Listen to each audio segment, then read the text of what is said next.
Hey everyone, tonight we travel back to a time of vicious civil war. A time when a king's promise was worth about as much as a wooden nickel and a child's life was just another piece on the chessboard. Imagine yourself standing on a muddy English hillside in the middle of the 12th century. The air is cold enough to see your breath, and the only warmth comes from the smoky campfires of a besieging army. There's no Wi-Fi, no antibiotics, and the height of entertainment is watching a hanging. Let's be honest.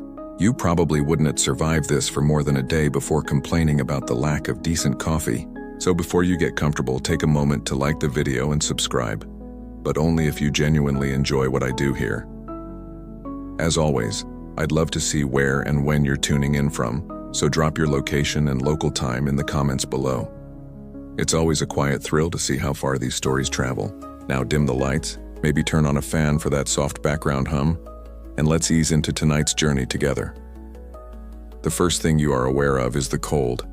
It seeps through your thin woolen tunic, a damp, persistent chill that has nothing to do with the weather and everything to do with the knot of fear in your stomach.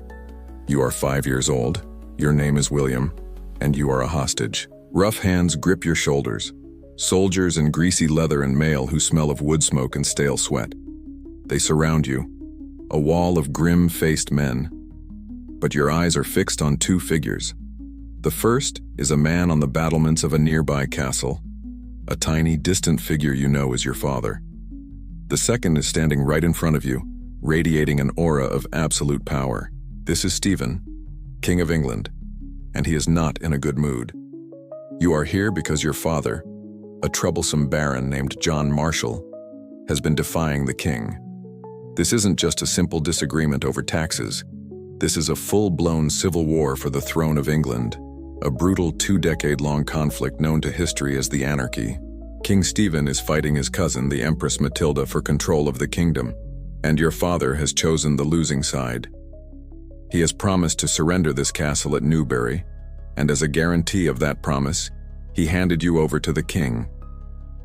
But your father has just broken his word. Reinforcements are on the way to help him, and he has decided to hold out. This has put you in a very, very awkward position. King Stephen points a gauntleted finger at you, then up at your father on the castle wall. His voice is a low growl, carrying easily in the tense silence. The message is simple and brutal. If your father does not surrender the castle immediately, you, his 5-year-old son, will be hanged from the nearest tree. This is medieval conflict resolution at its finest. The soldiers around you tighten their grip.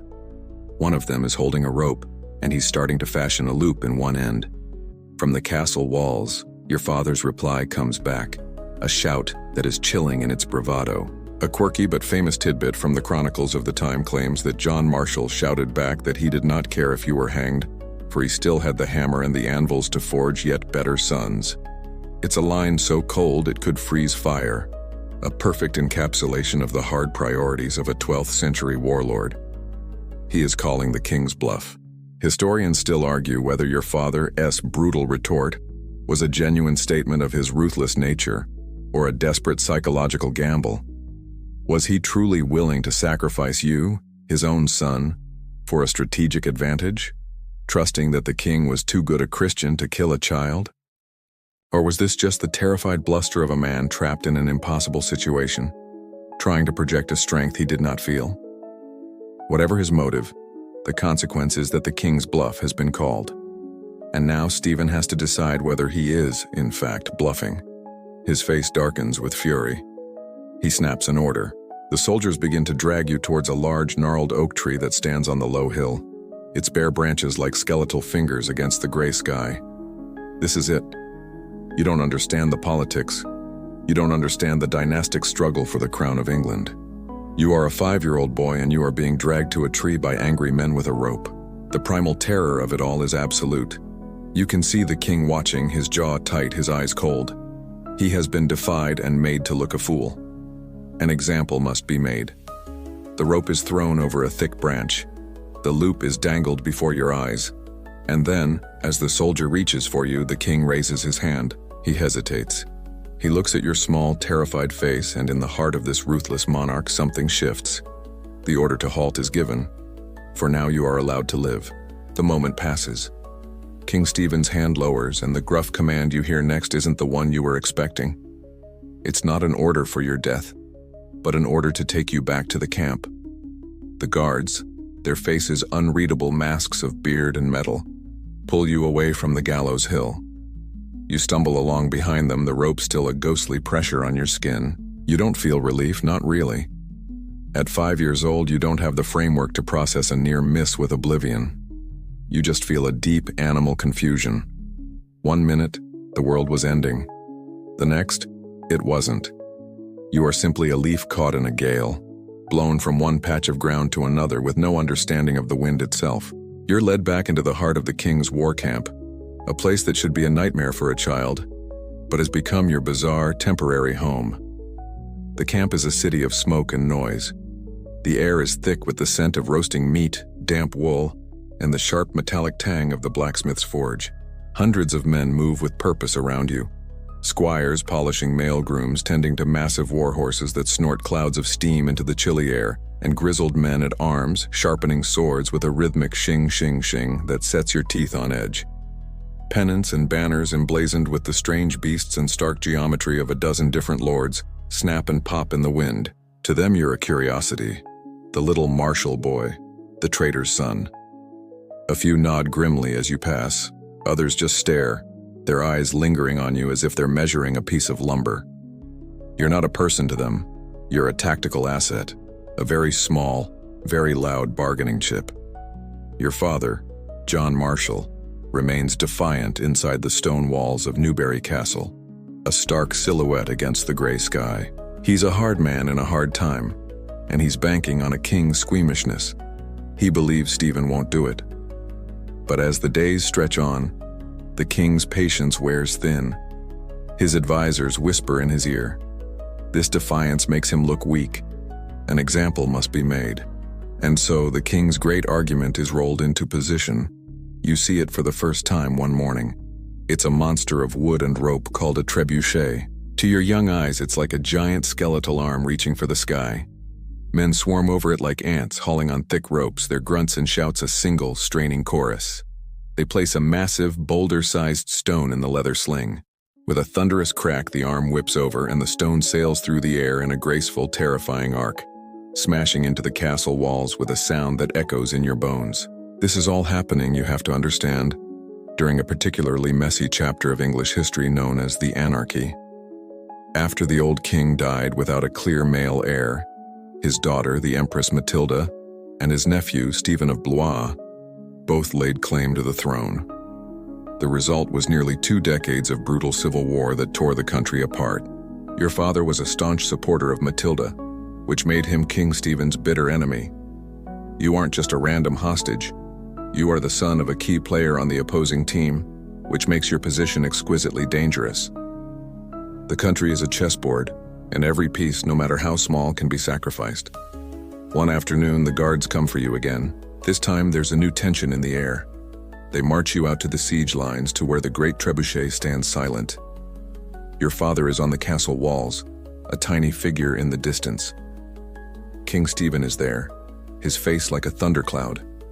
He points, first at you, then at the sling of the great war machine. The message is brutally simple. A piece of political theater for an audience of one. Surrender the castle, or I will launch your son over the walls. It's the medieval equivalent of a Bond villain's laser table, and you're the one strapped to it. Your father shouts something back, lost to the wind. It doesn't sound like he's surrendering. The men at the trebuchet look at the king, waiting for the order, and here, in this moment of unbearable pressure, you do something completely unexpected. You don't cry. You don't scream. You look at the towering king, at the giant wooden monster, and you give the medieval equivalent of a shrug. You are 5. Your world is one of simple wants and fears. The abstract concept of being used as ammunition is less real to you than the dandelion you were just looking at. When Stephen, perhaps trying to scare you into helping his case, asks if you're afraid, you just look at him. You are reported to have said you didn't care about the sling and the stone. You wanted to play a game.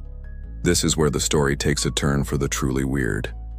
A quirky tidbit lost to most histories is that you proceed to charm the King of England in the shadow of the very machine meant to kill you.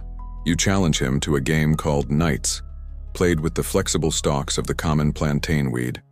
You show him how you can hook them together and pull, seeing whose knight breaks first. It's a game any medieval child would know, the 12th century version of rock, paper, scissors. There, on the muddy ground of a siege camp with a civil war raging and your life on the line, you and King Stephen sit and play with weeds.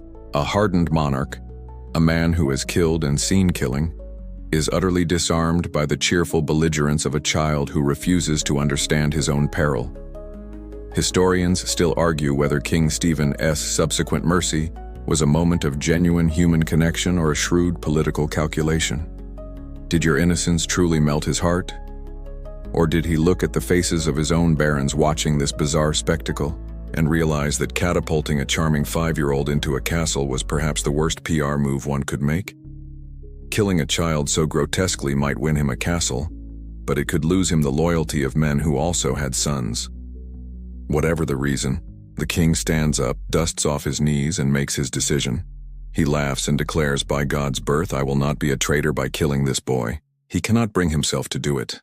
The threat is withdrawn. You are led back to your tent, not to a trebuchet. Your father's gamble and your own innocent audacity has paid off. You have survived.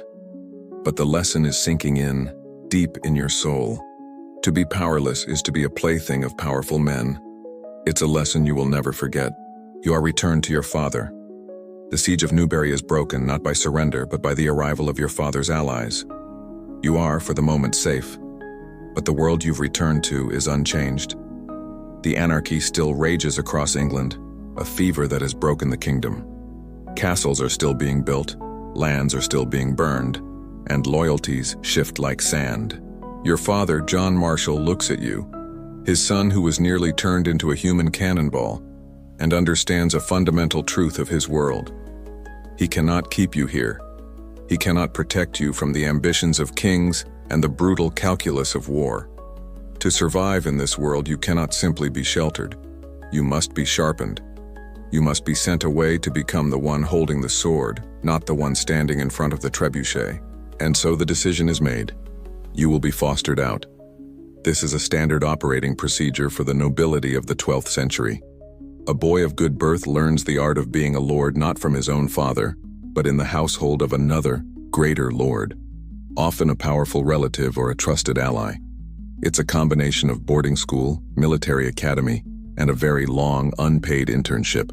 It builds alliances, teaches the complex dance of courtly politics, and provides a far more rigorous education in the arts of war than a smaller, less resourced household could ever offer. For you, the destination is Normandy, the crucible of knighthood. You are to join the household of your mother's cousin, William de Tancarville, the hereditary chamberlain of Normandy, and a man of immense power and prestige. The journey itself is a rite of passage. You are perhaps 8 years old, maybe a little older, when you stand on the deck of a cog, a stout tub-like wooden ship, and watch the shores of England recede. The channel is a gray, churning beast. The ship creaks and groans around you, a constant living sound. The air is cold and tastes of salt, tar, and the unfortunate consequences of other passengers' seasickness. You are leaving the only world you have ever known, a land of civil war and childhood trauma, for a future that is entirely abstract. You are no longer just William, son of John. You are now a prospect, an investment, a piece of raw material to be hammered into shape. When you arrive at the Château de Tancarville, looming over the River Seine, you realize the scale of this new world. This is not just a castle, it's a capital. The courtyard buzzes with more activity than you've ever seen. Knights with scarred faces, squires hustling with purpose, messengers arriving covered in the dust of the road, and powerful men in fine robes striding about, deep in conversation. Your father's household was a candle. This is a bonfire. You are formally presented to William de Tancarville, a man whose presence fills the room. And then, you are handed over to the master-at-arms. Your education begins immediately. You start as a page. Your days are spent in service. You learn to carve meat at the high table, a surprisingly complex skill that involves knowing the right cut for the right person. You learn to pour wine without spilling it on impossibly expensive sleeves, a mistake you probably only make once. You run messages, carry armor, and learn to be invisible until you are needed. But mostly you watch. You learn the hierarchy. You learn the subtle language of deference, how a nod to a baron is different from a bow to a bishop. You listen to the conversations about politics, war, and justice. This is your political science class, taught not from a book, but through total immersion in the halls of power. As you grow older and stronger, you graduate from page to squire. The academic portion of your education is over. The physical ordeal has begun. The glamour you might have imagined completely evaporates. The reality of becoming a knight is brutally unglamorous. Your alarm clock is a rooster, your classroom is a muddy training yard called a tilt yard, and your teachers are hardened men who believe pain is the best instructor. You spend hours a day with a wooden sword and a shield, practicing the basic movements, the strike, the parry, the feint, over and over and over until your arms burn and your shoulders scream. Your partner is another boy, just as desperate as you are to prove himself, and the blows you trade are very real. Then there is the horse. A knight's power comes from the horse, the destrier, a beast bred for size, and aggression that is more like a living tank than a simple mount.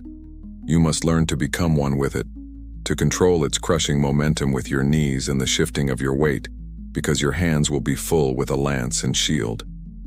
For practice, you charge the quintain, a wooden post with a shield on one side and a weighted sandbag on a spinning arm on the other. If you hit the shield squarely and at speed, all is well. If you are slow or off-center, the arm whips around and clouts you squarely in the back of the head. A humbling and very effective teaching tool. A little bit of medieval slapstick to keep you on your toes. The work is endless and often tedious. A knight's armor, his coat of mail, is his life. It's also a high-maintenance piece of equipment. One of your primary jobs is to keep it from rusting. This involves hours spent tumbling the mail shirt in a barrel of sand and vinegar, a noisy, exhausting process that scrubs away the corrosion link by link. You mend leather straps, you sharpen sword edges, you groom the horses.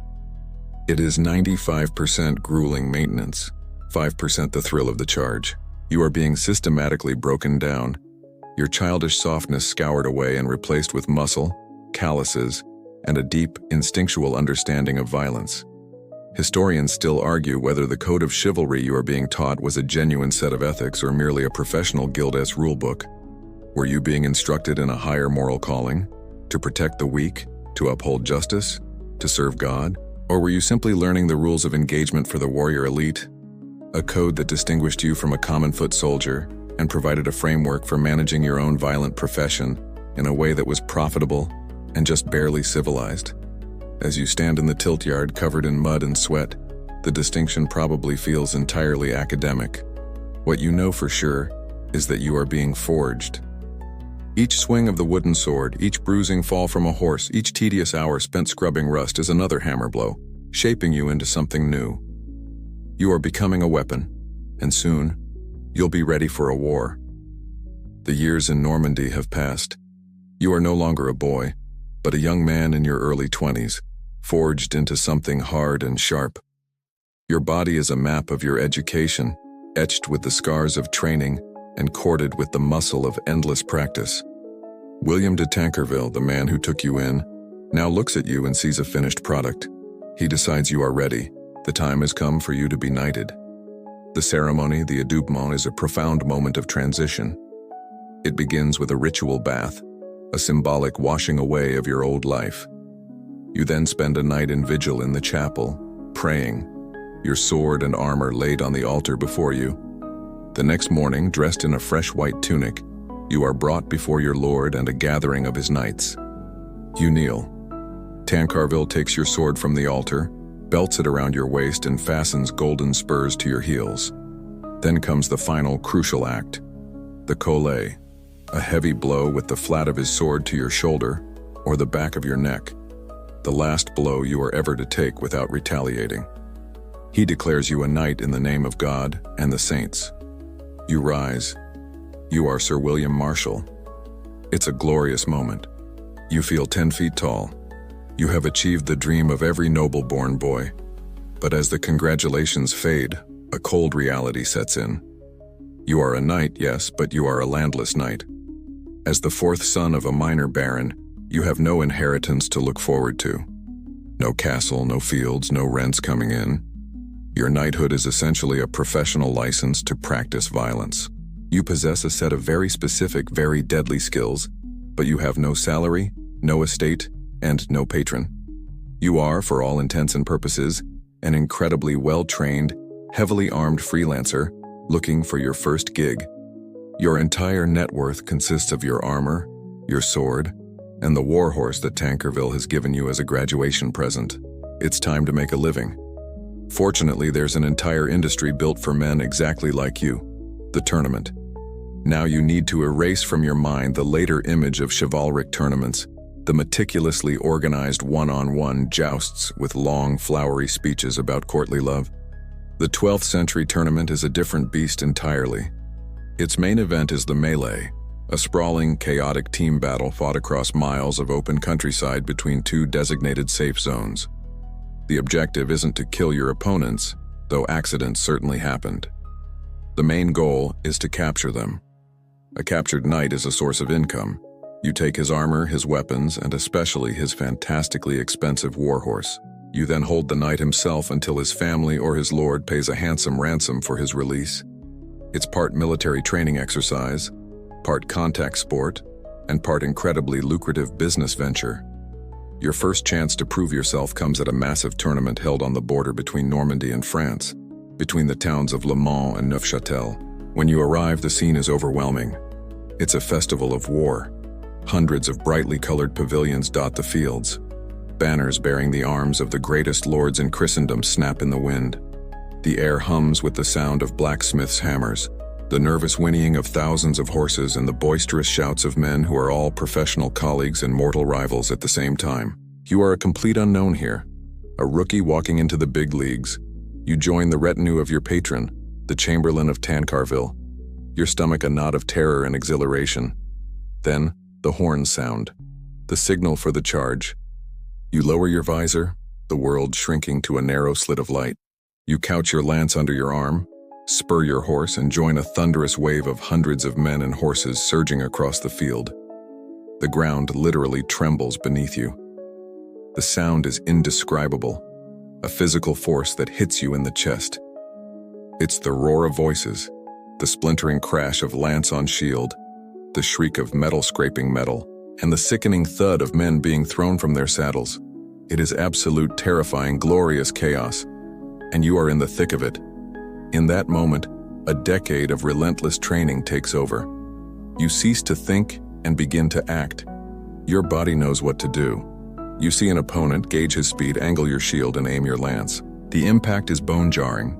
His lance splinters against your shield while yours hits true and he is lifted from his saddle. You drop the broken lance, draw your sword, and wheel your horse into the swirling mass of individual combats. You fight all day, a blur of parries, strikes, and desperate maneuvers. You're not just good, you are brilliant. You fight with a kind of savage grace that gets you noticed. By the end of the day, you are bruised, exhausted, your armor is dented in a dozen places, but you are victorious. You have captured several knights and proven you belong here. As the fighting subsides and you make your way back to the safe zone, triumphant, you realize something is wrong. You're not on the same horse you started with.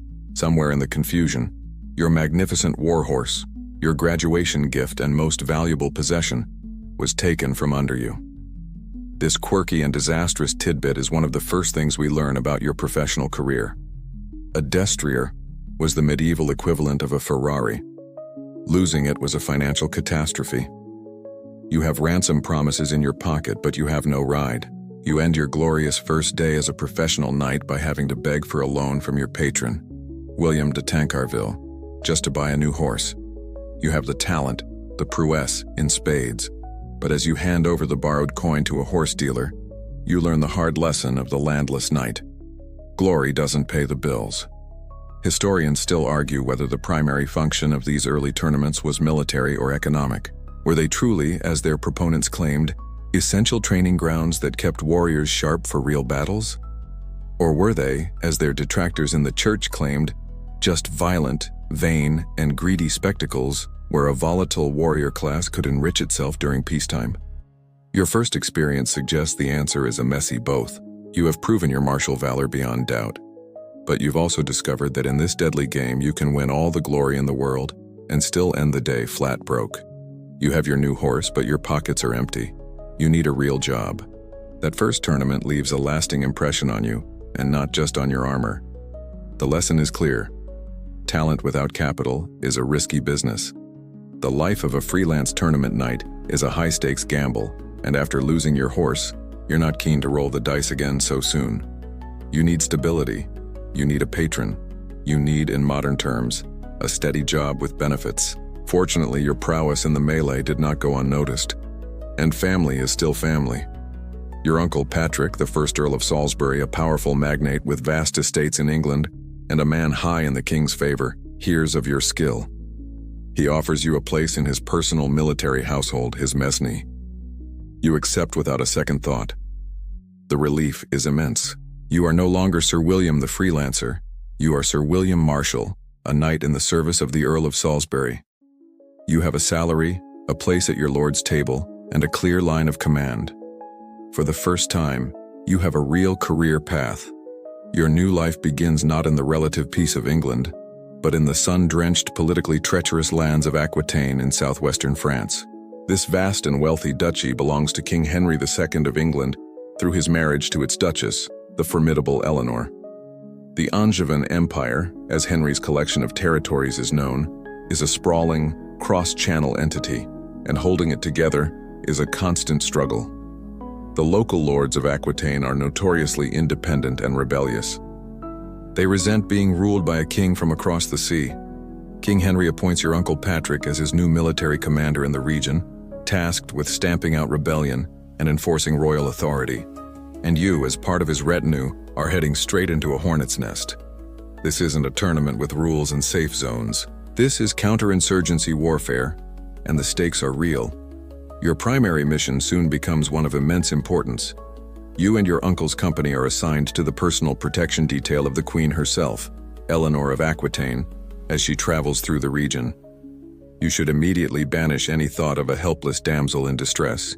Eleanor is quite possibly the most powerful woman in Europe. Decades earlier, she had gone on crusade. She had been married to the King of France, had that marriage annulled, and then married his greatest rival, Henry II of England, taking the massive Duchy of Aquitaine with her. She is a brilliant, ruthless, and highly experienced political operator, trying to govern her unruly homeland on behalf of her husband. Guarding her is the highest of honors and the most dangerous of duties. You are riding in a column, a small glittering serpent of steel and embroidered cloth moving through the dusty green landscape of Poitou. The sun is hot. The air is deceptively peaceful, filled with the buzzing of insects and the rhythmic clinking of bridles and armor. You are on high alert, scanning the wooded hillsides that press in on the road. And then, it happens. The perfect ambush. A shower of arrows erupts from the trees, followed by the blood-curdling war cries of men charging from hidden positions. It's the Lusignans, a notoriously rebellious local family with a long-standing grudge against Henry II. The peaceful column explodes into a maelstrom of chaos. This is not the tournament. The lances aren't blunted. The swords are lethally sharp. Men are screaming, horses are rearing in panic, and the fight is for your life. In the confusion, you see the attackers focusing their charge on the center of the column, on the Earl. Your uncle, Patrick of Salisbury, is unhorsed. He's a large man, slowed by his heavy mail, and before he can get to his feet, a Lusignan knight thrusts a lance into his back, a cowardly, unchivalrous blow that finds a gap in his armor. You watch, horrified, as your uncle, your patron, your family is murdered in the dirt. Something inside you snaps. The cool professionalism of the trained warrior evaporates, replaced by a wave of pure, cold rage. Grief and fury become a single driving impulse. Vengeance. You spur your horse directly into the thickest knot of enemies, your sword a blur of motion. The L'Histoire de Guillaume le Maréchal, the epic poem that serves as your biography, says you fought like a man possessed, a lion among sheep. You cut down man after man, forcing them back, creating a desperate, one-man defensive line that allows the Queen ES escort to hurry her away from the kill zone to safety. You are no longer fighting for points or ransom, you are fighting with lethal intent. But in the frenzy, the predictable happens. A blow hamstrings your horse, and once again, you find yourself unhorsed in the middle of a battle. Your terrible luck with mounts continues to be a defining feature of your career. Now on foot, surrounded, you continue to fight, but the outcome is inevitable. You can only parry so many blows at once. You are wounded, your shield is splintered, and your arm is numb with exhaustion. Eventually, you are beaten to your knees and forced to yield. The fight is over. Queen Eleanor is safe, spirited away by the surviving guards, but your uncle is dead, and you are a prisoner. Historians still argue whether this was a simple, opportunistic ambush or part of a much wider conspiracy. Were the Lusignans acting alone, settling a local score and hoping to capture a valuable prize in the Queen? Or was this a calculated act of rebellion, perhaps quietly encouraged by Henry II's great rival, Louis VII of France, who was always eager to stir up trouble in the Angevin territories? As you are disarmed and bound, these geopolitical questions mean nothing. You are wounded, grieving, and a captive of the very men who just murdered your lord. You are led away, your future more uncertain than it has ever been. The adrenaline of the fight gives way to the cold, aching reality of defeat. Your hands are bound, a rope is looped around your neck, and you are half dragged, half marched away from the site of the ambush. The sounds of battle fade behind you.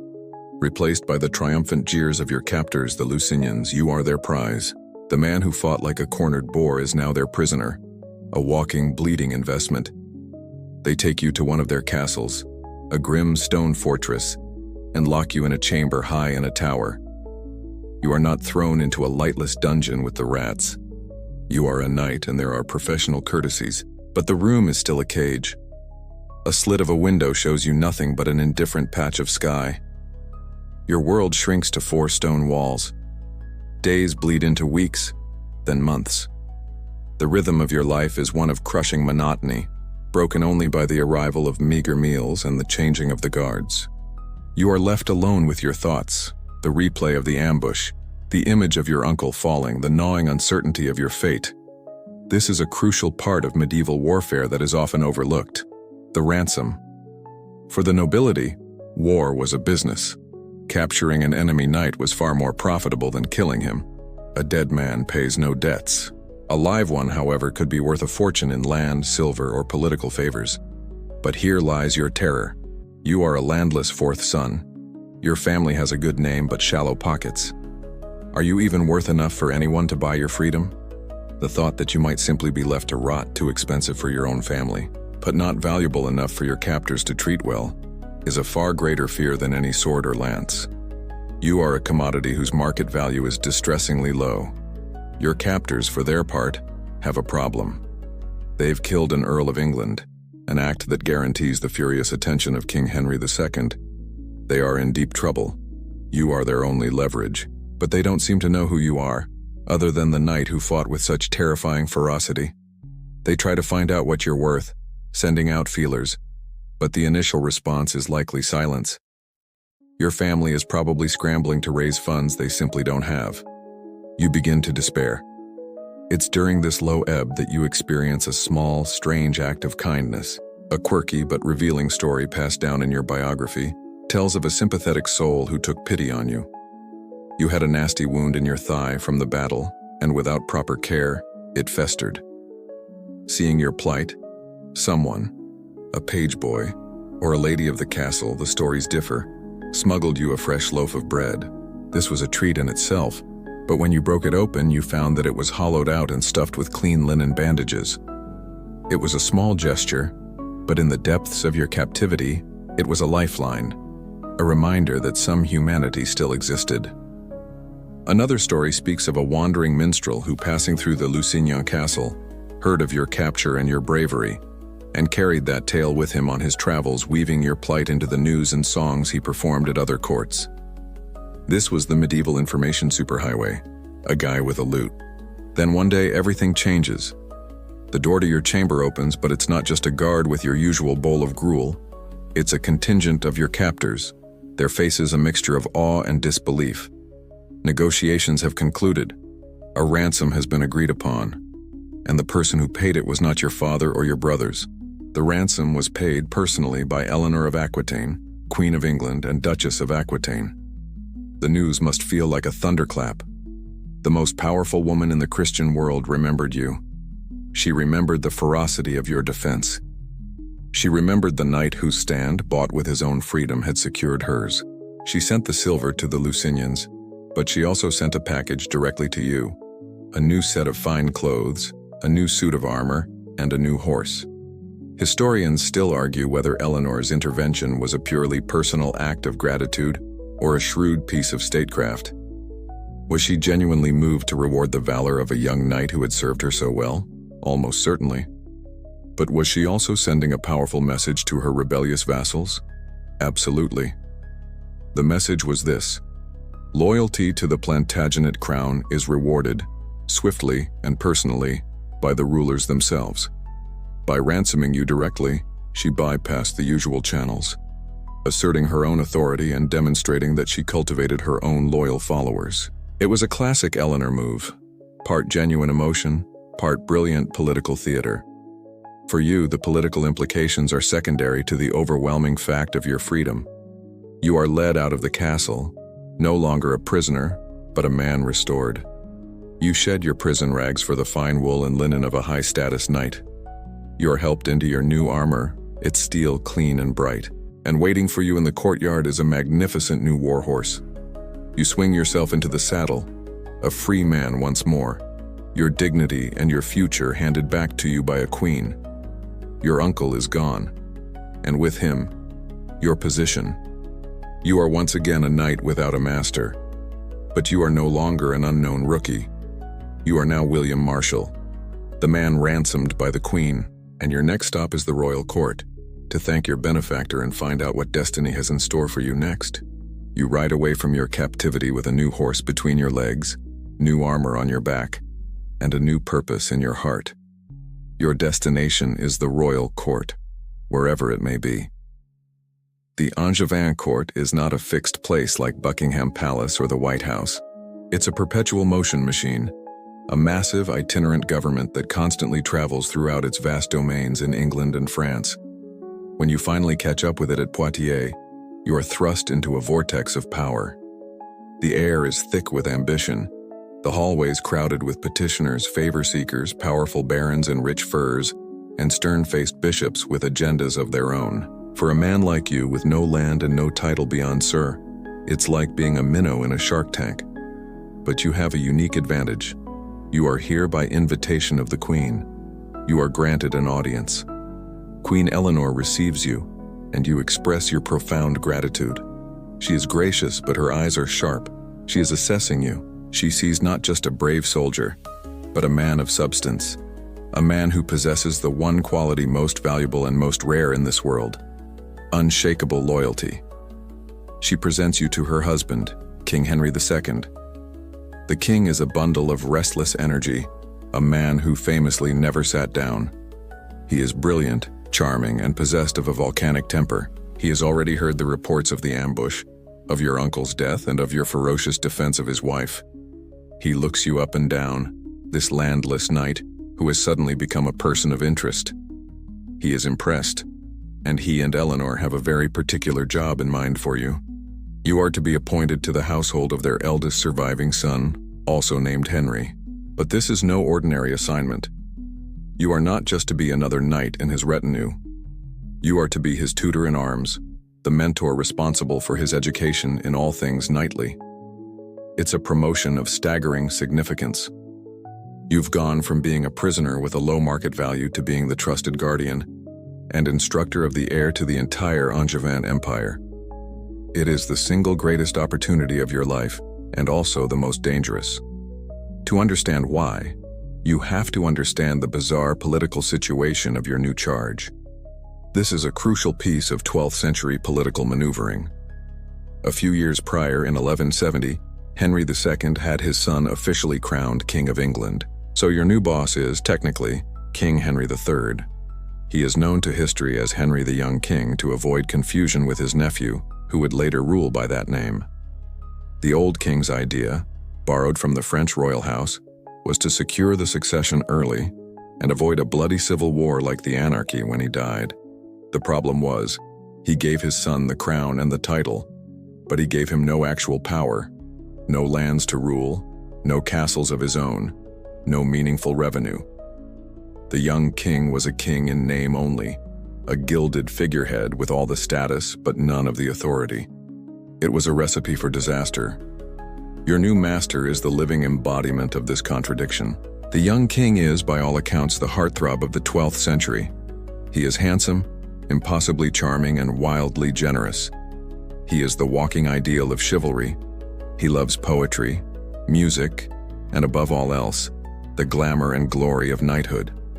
But beneath the polished surface is a deep well of frustration. He is surrounded by a boisterous household of young, ambitious knights, the boy band of the medieval world, who all encourage his sense of entitlement. He feels he is being treated like a child by his father, and he resents it with every fiber of his being. Your job is to be his martial arts sensei, his head of security, and unofficially, the adult in the room. It is without a doubt the most high-stakes babysitting gig in Europe. You quickly find that one of your main duties is trying to manage the prince's almost pathological generosity. The young king was famous for his largesse, a key knightly virtue. He showered gifts, money, horses, jewels, expensive clothes, on anyone who caught his fancy, especially other knights and flattering poets. The quirky result was that the crowned King of England was constantly broke and deep in debt. Part of your role is to act as a buffer, trying to subtly manage the finances of a man who spends money like it's an inexhaustible resource, which, for him, it is. A bond begins to form between you. You are about a decade older than the prince, and you are everything he wants to be. Where he has only theoretical knowledge of chivalry, you have the practical experience. You have known captivity. You have seen a man die in battle. You have earned your reputation with your own sword arm. He idolizes your quiet competence and your martial prowess. In turn, you come to feel a deep, protective loyalty to this charismatic, flawed, and deeply frustrated young man. You are his teacher, but you become his most trusted friend and advisor. Historians still argue whether Henry II's coronation of his son was a brilliant piece of succession planning or a catastrophic political blunder. Did it ensure a smooth transition, or did it simply create an official rival to his own throne, a magnet for every discontented baron in the empire? You are now living at the very heart of this question. You are the loyal servant of two kings, one who holds all the power and one who holds all the promise. It is a precarious, politically charged tightrope, and the young king is getting very tired of waiting in the wings. He craves a stage on which to prove that he is a king in truth, not just in title. And there is only one such stage available to him. Your new life as the mentor to a shadow king is a strange one. The young king's court is a glittering, restless place, a bubble of chivalric glamour filled with handsome young knights, ambitious poets, and the finest clothes and horses that borrowed money can buy. But underneath it all is a current of deep frustration. Your prince has a crown but no country, a title but no power. He is a warrior with no war to fight. He and his boisterous household, his mesni, are like a pack of hunting dogs kept chained in a kennel, growing more agitated and aggressive by the day. They need an outlet, and you are about to provide one. The young king decides that if his father will not give him a real kingdom to rule, he will conquer a ceremonial one. He will become the undisputed king of the tournament circuit. This is the one arena where he can escape his father's shadow and win fame on his own terms. He has the ambition, he has the raw courage, and he has the most celebrated tournament veteran in Europe, you, as his personal tutor. He turns to you to lead his household to glory. With the old king's reluctant permission and a large loan, your entire operation crosses the English Channel. You are heading for the tournament fields of northern France, the big leagues of medieval martial sports. This is a massive undertaking. You are not just a few knights looking for a weekend fight. You are the entourage of a king, a traveling circus of hundreds of people. Knights, squires, grooms, blacksmiths, armorers, cooks, and servants, along with a baggage train groaning with weapons, armor, tents, and fine clothes. It is a spectacle designed to project power and prestige. The problem is, at first, your performance doesn't match your presentation. The young king and his knights are wildly enthusiastic, but they are also undisciplined and arrogant. In their first few tournaments, they are a disaster. They charge into the fray with no strategy, each knight fighting for his own glory. They are easily outmaneuvered by more experienced teams, surrounded and captured one by one. The young king himself fights with more bravery than sense and is repeatedly forced to yield. This is not only deeply embarrassing, but ruinously expensive. You find yourself spending most of your time arranging for the ransoms of your own captured knights, watching the prince's money drain away at an alarming rate. It is a series of humiliating and costly defeats. Finally, humbled and nearly broke, the young king comes to you. He effectively hands you the reins. He is the patron, the star, but you are now the general manager and head coach. Your first act is to completely overhaul their strategy. You sit the young hotheads down and explain that the melee is not a brawl. It is a business. You teach them discipline, patience, and teamwork. You instruct them on how to read the flow of the battle, how to pick their targets, how to fight as a cohesive unit to isolate a wealthy opponent, and how to protect their own teammates from being captured. You transform the chaos of the melee into a science of profit. The results are immediate and spectacular. Under your command, the young king's team is reborn. They go from being the laughingstock of the circuit to the most feared and dominant force in the game. You are the mastermind, directing the charge, but you are also the star player, fighting in the heart of the action, capturing night after night with methodical efficiency.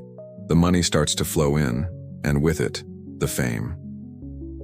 The young king's tournament household becomes the 12th century equivalent of a rock band on a world tour. You are the talk of every court in Europe. These tournaments were sprawling, chaotic affairs. A quirky fact often lost in the more sanitized movie versions is that the battle, or melee, would take place over a huge area, sometimes miles of countryside, with villages and woods as part of the field. Local peasants would often come out to watch the aristocracy bash each other for sport, a much better show than the usual wandering juggler. You and your team are the headline act at this violent festival. Your personal fortune and reputation are restored and then magnified 100-fold. You are no longer the broke knight of your youth. You are a fabulously wealthy celebrity warrior, your name synonymous with victory. The young king showers you with gifts and affection, recognizing you as the architect of his newfound glory. He is finally a king in a world of his own making, and you are the man who built his throne. Historians still argue whether the young king's tournament career was a brilliant political exercise or a frivolous distraction. Was he merely a sports fanatic, wasting his time and his father's money on expensive games? Or was he shrewdly using the international stage of the tournament to build his own power base, creating a network of loyal knights from across Europe who were drawn to his fame and generosity, a chivalric army and waiting for a future confrontation with his father? Whatever his ultimate motive, you are the man making it all possible, transforming a prince's vanity project into a legendary and lucrative enterprise. The young king's tournament team is now the talk of Europe. Under your strategic guidance, his household has been transformed from a group of eager but disorganized amateurs into a disciplined and victorious unit. You are winning. The prince is earning the fame he so desperately craves, and you are building a formidable reputation. But you are a professional. You understand that victory is fragile, and to sustain this level of success in the brutal chaos of the melee, you need something more. You need a core of absolute reliability. You need a partner. You find that partner in a fellow knight of the young king's household, a man named Roger de Gaugy. Roger is a kindred spirit. He's not one of the flashy, high-born young peacocks who are just there for the glory. He is a hardened professional, a Flemish knight with a reputation for being tough, pragmatic, and utterly dependable. Like you, he is a man whose status is built not on inheritance but on his own skill and sweat. You find that in the swirling madness of the melee, you naturally gravitate towards each other. You begin to fight side by side, not through any formal plan, but because you instinctively recognize each other's competence. You learn to read each other's movements, to anticipate a charge, to cover an exposed flank. In a fight involving 200 knights where communication is mostly muffled shouts and frantic gestures, having one other person on the field who knows exactly what you are going to do without you having to do it is a game-changing advantage. This informal teamwork soon blossoms into something much more significant. You and Roger have a conversation that will define the next decade of your lives. You decide to formalize your partnership. You will not just be colleagues, you will be a firm. Marshall and Goggy LLC, if you will. You make a pact. You will fight as a single unit, a two-man team, and you will pool every bit of your winnings. Every captured horse, every suit of armor, every last denier of ransom money will go into a common pot, to be split evenly right down the middle. It's a brilliant move. It eliminates any potential rivalry, ensuring you are always working together for the maximum profit. Your goal is no longer just individual glory, but the shared success of your enterprise. This partnership is not just a footnote, it's a headline, specifically mentioned in the great poem of your life, the L'Histoire de Guillaume le Maréchal. This epic biography, commissioned by your family after your death, is the main reason we know so much about your career. While it's certainly biased in your favor, think of it as an official, ghost-written autobiography, its details about your tournament career are considered invaluable. The L'Histoire makes it clear that this partnership was the bedrock of your success. You and Roger de Gaugy became an unstoppable force, a perfectly synchronized engine of capture and ransom. Your tactics were a masterclass in teamwork. In the melee, you would operate as a pincer. One of you would engage a high-value opponent, like a rich count, occupying his attention and his shield, while the other would sweep in from the side to cut off his escape or fend off his retainers. You would use your powerful war horses to physically hurt an opponent, boxing him in until he had no choice but to yield. You created a zone of control around yourselves, a moving bubble of deadly efficiency. While other knights charged about in a frenzy of individual duels, you were a cohesive unit, systematically identifying valuable targets, isolating them, and taking them out of the game. For nearly a decade, you and Roger dominated the tournament circuit. The Young Kings team, with the two of you as its lethal spearhead, was the team to beat. Your fame spread across Christendom. The biography, with a touch of hyperbole, claims that in one 10-month period you and Roger captured a staggering 103 knights. Even if the real number was half that, it represents a level of success and a financial return that was simply astonishing. You were no longer just a skilled knight. You were a tournament legend, the undisputed master of the melee. Your business became so successful, in fact, that you encountered a very modern problem: paperwork. It became impossible to keep track of all the different ransoms owed to you, the value of captured equipment, and the complex finances of your partnership. So you did what any successful business owners would do. You hired an accountant. A quirky but very telling detail from your biography is that you employed a clerk, a man named Regent, whose sole job was to travel with you and keep a detailed ledger of your winnings. This fact alone tells you everything you need to know. You weren't just playing a game. You were running a highly profitable, mobile, and very aggressive acquisitions business. The young king, of course, was delighted. He was the patron of the greatest tournament champions in the world. Your victories were his victories. He basked in the glory, and your success further cemented your position as his most essential and trusted companion. He was the face of the franchise, and you were his star players, bringing home trophy after trophy. Historians still argue whether this hyper-commercial approach to the tournament sullies your image as the perfect knight. Was this the noble pursuit of chivalric excellence, a warrior honing his skills in service to his prince? Or was it something much more modern and mercenary? A professional athlete, a prize fighter who had perfected the art of monetizing a violent sport. The fact that you had a clerk with a ledger certainly suggests that while the glory was nice, the bottom line was paramount. You had found a way to turn the chaos of the melee into a predictable and highly lucrative source of income, and you were just getting started. You watch your clerk, Regent, hunched over his ledger by candlelight, his quill scratching away, tallying up the profits from the last tournament. It's a scene that would be unthinkable for the boy who once played with weeds on a gallows hill. You are no longer just a warrior. You are the co-CEO of a thriving enterprise.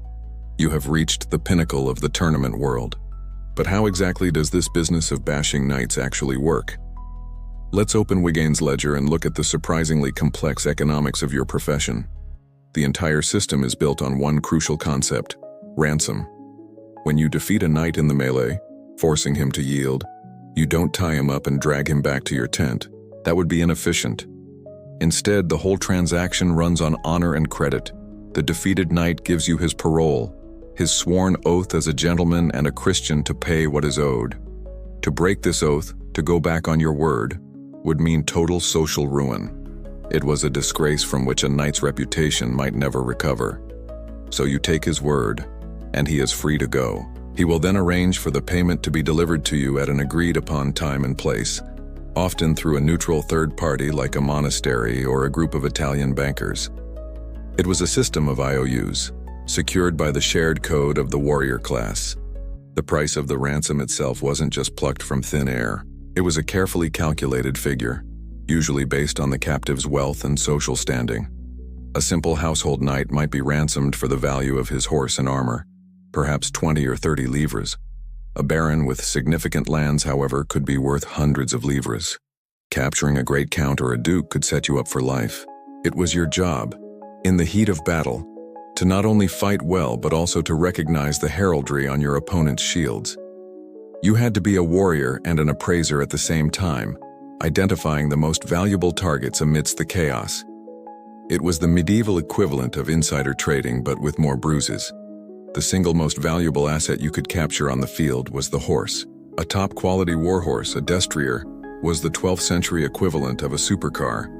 It was a huge, powerful, highly trained animal, worth more than a peasant might see in 10 lifetimes. Remember how catastrophic it was for you to lose your own horse at your first tournament? Now you are on the other side of that transaction. Capturing a dozen horses in a single melee was a source of massive and immediate profit. You could sell them right there on the tournament grounds to other knights who, like your younger self, had been unhorsed and needed a new mount to stay in the game. The horse market at the end of a tournament must have been a chaotic and incredibly lucrative place to be. But your revenue streams didn't stop there. You also claimed the captured armor and weapons of your opponents.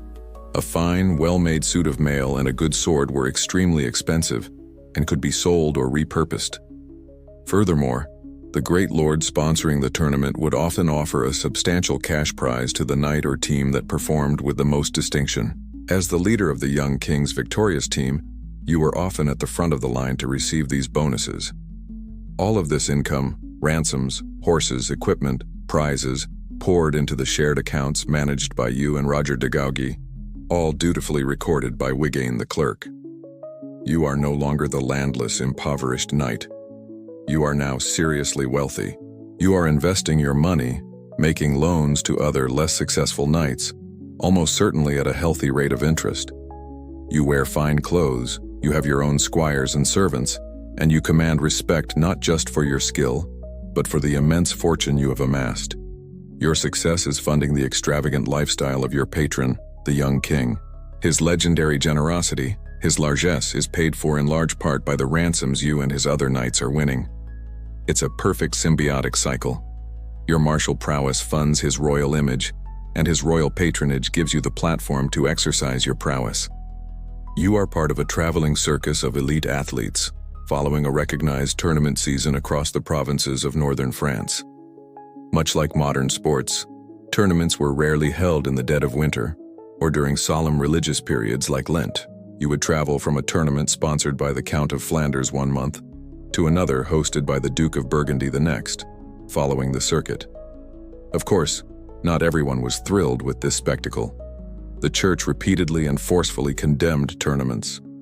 Popes and councils issued bans declaring them to be occasions of sin, vanity, and deadly peril. They argued that a man killed in a tournament, a mock battle fought for glory and greed, would die in a state of mortal sin without the benefit of last rites.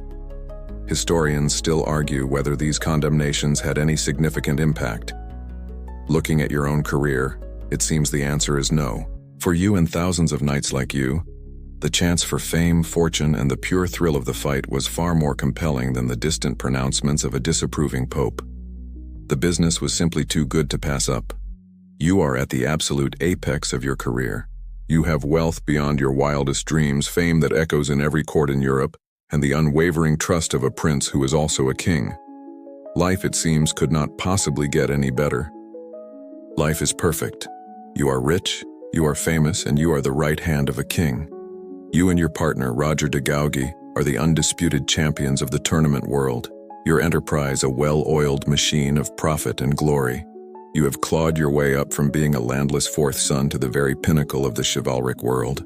You are the trusted mentor, the chief strategist, and the closest friend to Henry the young king. You are, by any measure, a staggering success. And it is at this precise moment, when you are standing at the highest point you have ever reached, that the ground gives way beneath you. Your entire world comes crashing down, not with the honest clash of steel, but with the venomous hiss of a whisper. The source of the poison is a woman you barely know, the young king's wife, Margaret of France. Theirs was a typical royal marriage, a political alliance sealed when they were both children to bind England and France together. As the head of the young king's household and his most trusted advisor, you naturally have dealings with her. You consult with her on household matters. You pay her the proper courtly respects. Your interactions are professional, public, and entirely correct.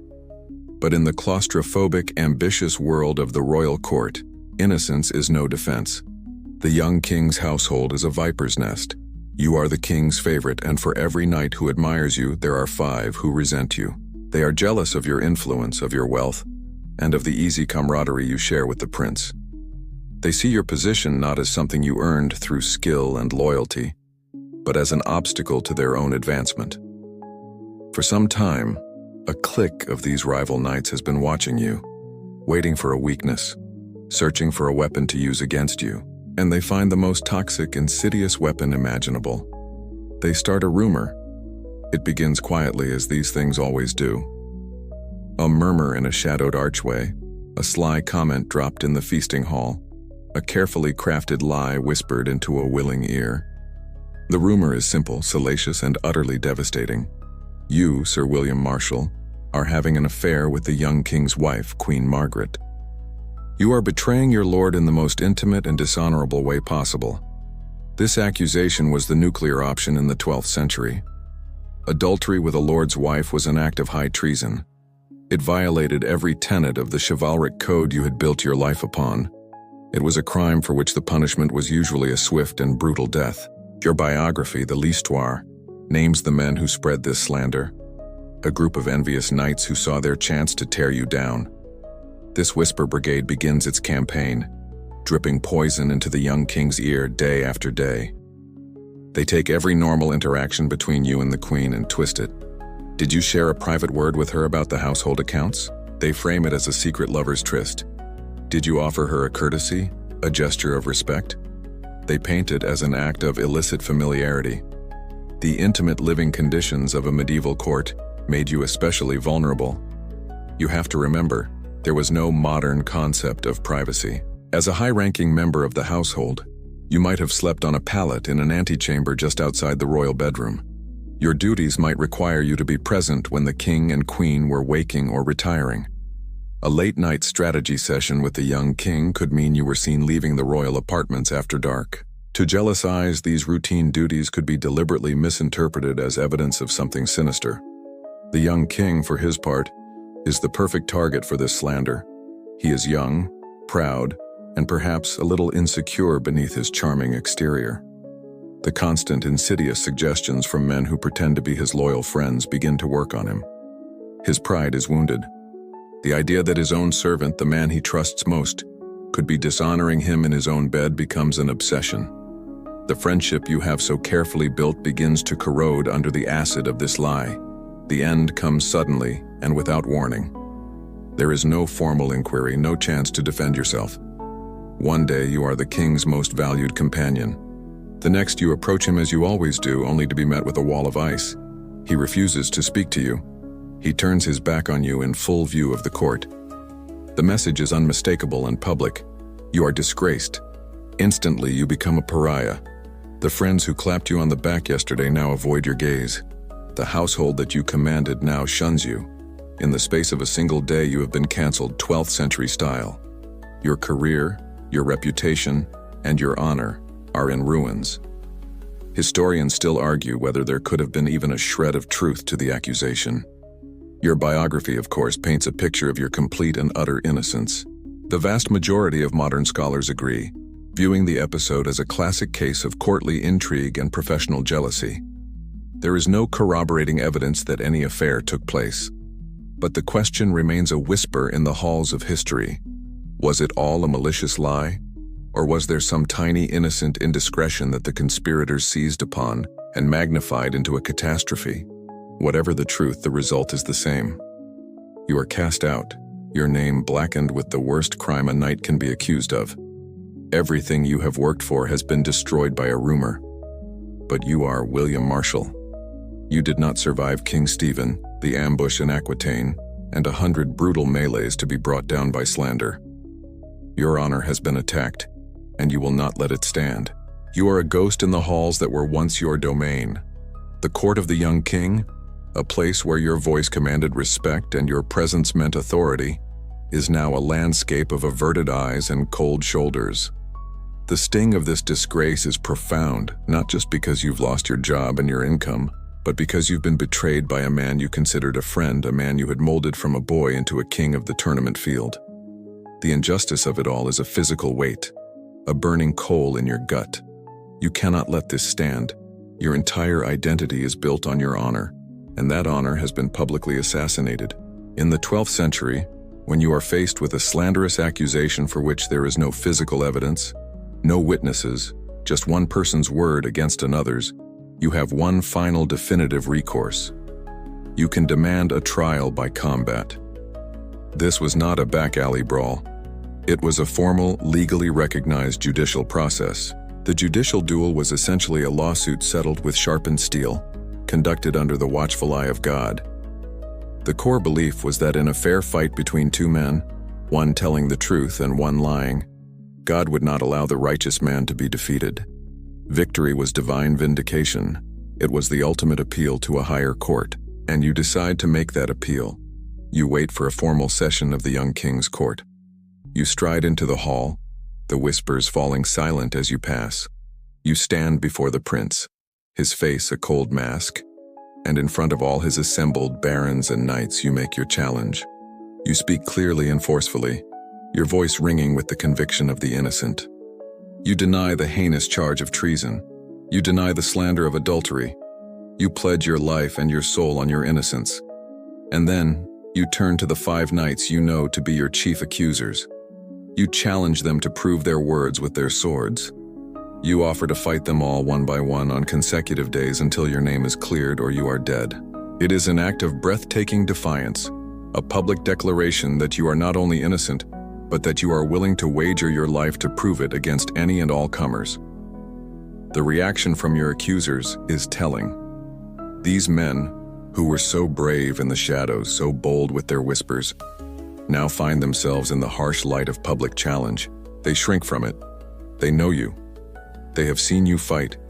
They know that facing you in a trial by combat is a death sentence, and they have no interest in being martyrs for their own lie. So they begin to prevaricate. They bluster and make excuses. They argue that it would be unseemly, an insult to the dignity of the king's court for his household knights to engage in such a brutal spectacle.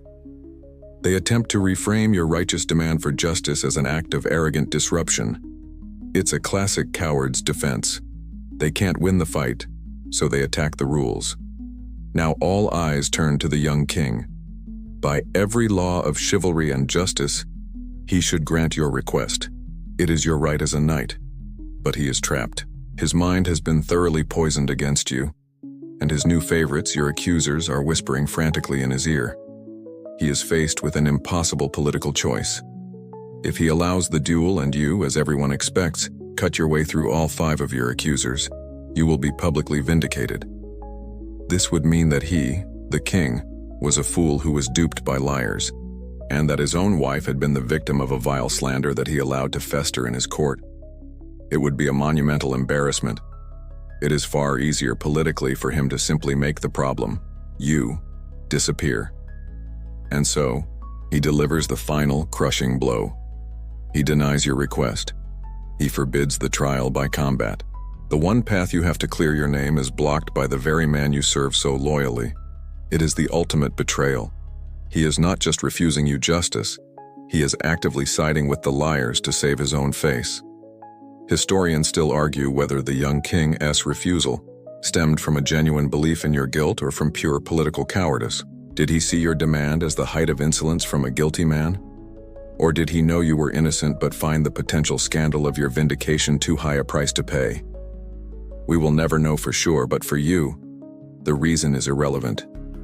The result is the same. Your position is now impossible. You have been formally and finally cast out. The king gives you leave to depart, a polite and chilling euphemism for exile. You are to pack your things and go. As you leave the court, stripped of your office and your honor, you are not entirely alone. Other great lords, disgusted by the injustice of it all, quietly offer you positions in their own households, but you are not ready to simply move on. Your name needs to be cleansed. You decide that before you do anything else, you will undertake a pilgrimage. You will go to the Holy Land. It is a journey to a sacred place, but it is also a strategic retreat, a way to remove yourself from the toxic politics of the court and wait for the truth to find its own way to the light. You walk away from the court of the young king, a man in exile, the taste of betrayal bitter in your mouth. Your name has been dragged through the mud, and the path to justice has been barred by the very prince you swore to serve. While other lords have offered you a place, a chance to rejoin the tournament circuit and continue your lucrative career, you choose a different path. You need more than just a new employer. You need a cleansing. You need an act of unimpeachable piety, something that will place you so far above the petty slander of the court that it cannot touch you. You decide to go on pilgrimage to the Holy Land. Your motivation is a complex tapestry of honor, loyalty, and shrewd calculation. On the surface, it is an act of profound devotion. You declare that you are going to Jerusalem to fulfill a crusading vow that the young king himself made years ago when he was sick and feared for his life. A vow he never got around to keeping. In this, you perform a subtle but brilliant maneuver. You are demonstrating your unwavering loyalty not to the flawed prince who banished you, but to his better self, to the vow he made before God. You are serving his soul even when he has wronged your reputation. At the same time, it's a masterful career move. Service in the Holy Land, the epicenter of Christendom's holy war, looks exceptionally good on a knight's resume. The journey itself is a formidable undertaking. You travel south through France, across the Alps into Italy, and make for a bustling port like Venice. There you board a ship packed with pilgrims, merchants, and other knights bound for the east. The voyage across the Mediterranean is a long, miserable, and dangerous affair. The risk of storms that can splinter a wooden ship or pirates who can enslave an entire crew is ever present. After weeks at sea, you finally glimpse the coast of the Levant. You have arrived in the Outremer, the land beyond the sea. The Kingdom of Jerusalem is a world away from the green fields of Normandy. It's a narrow, precarious strip of Christian-held territory grafted onto the coast of the Middle East. French is the language of the ruling class, but the markets buzz with Arabic, Greek, and Hebrew. Knights in heavy mail patrol dusty roads that pass groves of olive and citrus trees. The sun is a relentless, punishing force you are not accustomed to. This is a land living on a knife's edge. The Crusader kingdom is an island in a hostile sea, surrounded by the powerful Muslim Ayyubid Sultanate, newly united under the formidable leadership of Saladin. War is not a seasonal sport here. It is the permanent condition of life. Your biography is tantalizingly vague on the specifics of your next 2 years, but it's clear you don't spend your time as a simple tourist. You associate yourself with the elite warrior monks of the military orders, the Knights Templar and the Knights Hospitaller. These are men who have taken vows of poverty, chastity, and obedience, dedicating their entire lives to the defense of the Holy Land. They are the special forces of the 12th century, the most disciplined and feared soldiers in the Crusader army. You fight alongside them, learning their ways. Your life is transformed. The opulent feasts and colorful pavilions of the tournament circuit are replaced by sparse meals in a monastic refectory and long, silent patrols in the blistering heat of the Judean desert. The goal is no longer to capture a wealthy baron for ransom, but to guard a caravan of pilgrims from a Saracen raiding party. The combat is swift, brutal, and utterly lethal. There are no rules here, no referees, no yielding for a comfortable ransom. This is war, stripped of all its chivalric glamour. You would have spent time garrisoning one of the mighty crusader castles, like the spectacular Crac de Chevalier. These fortresses are marvels of military engineering, far more sophisticated than most castles in Europe. To you, a connoisseur of warfare, studying their interlocking fields of fire and concentric rings of defense would have been a masterclass in the art of fortification. These 2 years in the desert forge you into a different kind of warrior. You were already a master of the one-on-one combat of the melee. Now you become a veteran of real war, learning about large-scale tactics, siegecraft, and the grim logistics of keeping an army supplied in a hostile landscape. You are harder, leaner, and wiser. Historians still argue whether your pilgrimage was a genuine spiritual quest or a calculated professional sabbatical. Were you truly seeking atonement and the favor of God in the holiest place on earth? Or were you simply adding a new and impressive skill set to your repertoire, building powerful connections with the Templars, and shrewdly waiting for the political storm back home to blow over? It was likely both. You were a man of your time, a genuinely pious Christian who also possessed a keen eye for the practical advantages of a well-timed pilgrimage. After 2 years, word reaches you from Europe. Things have changed. The young king is in trouble again, and the old king, Henry II, is calling for loyal men. Your exile is over. It's time to go home. You sail west across the Mediterranean, leaving the dust and blood of the Holy Land behind you. The desert has baked the youthful exuberance out of you, replacing it with the quiet, hard-won confidence of a veteran. You are returning to a world of courtly intrigue and political games, but you are now armed with a reputation forged in the holiest of wars. As you travel, however, you learn that the world you left behind has not stood still. The endless, toxic family drama of the Plantagenets has erupted once more. Young King Henry, restless and ambitious as ever, has again raised the banner of rebellion against his father, King Henry II. By the time you land in Europe, the situation has taken a tragic and definitive turn. The young king's rebellion has collapsed. While on the run in southern France, he was struck down not by a sword but by disease. He has died of dysentery, a squalid and undignified end for a man who craved glamour and glory above all else.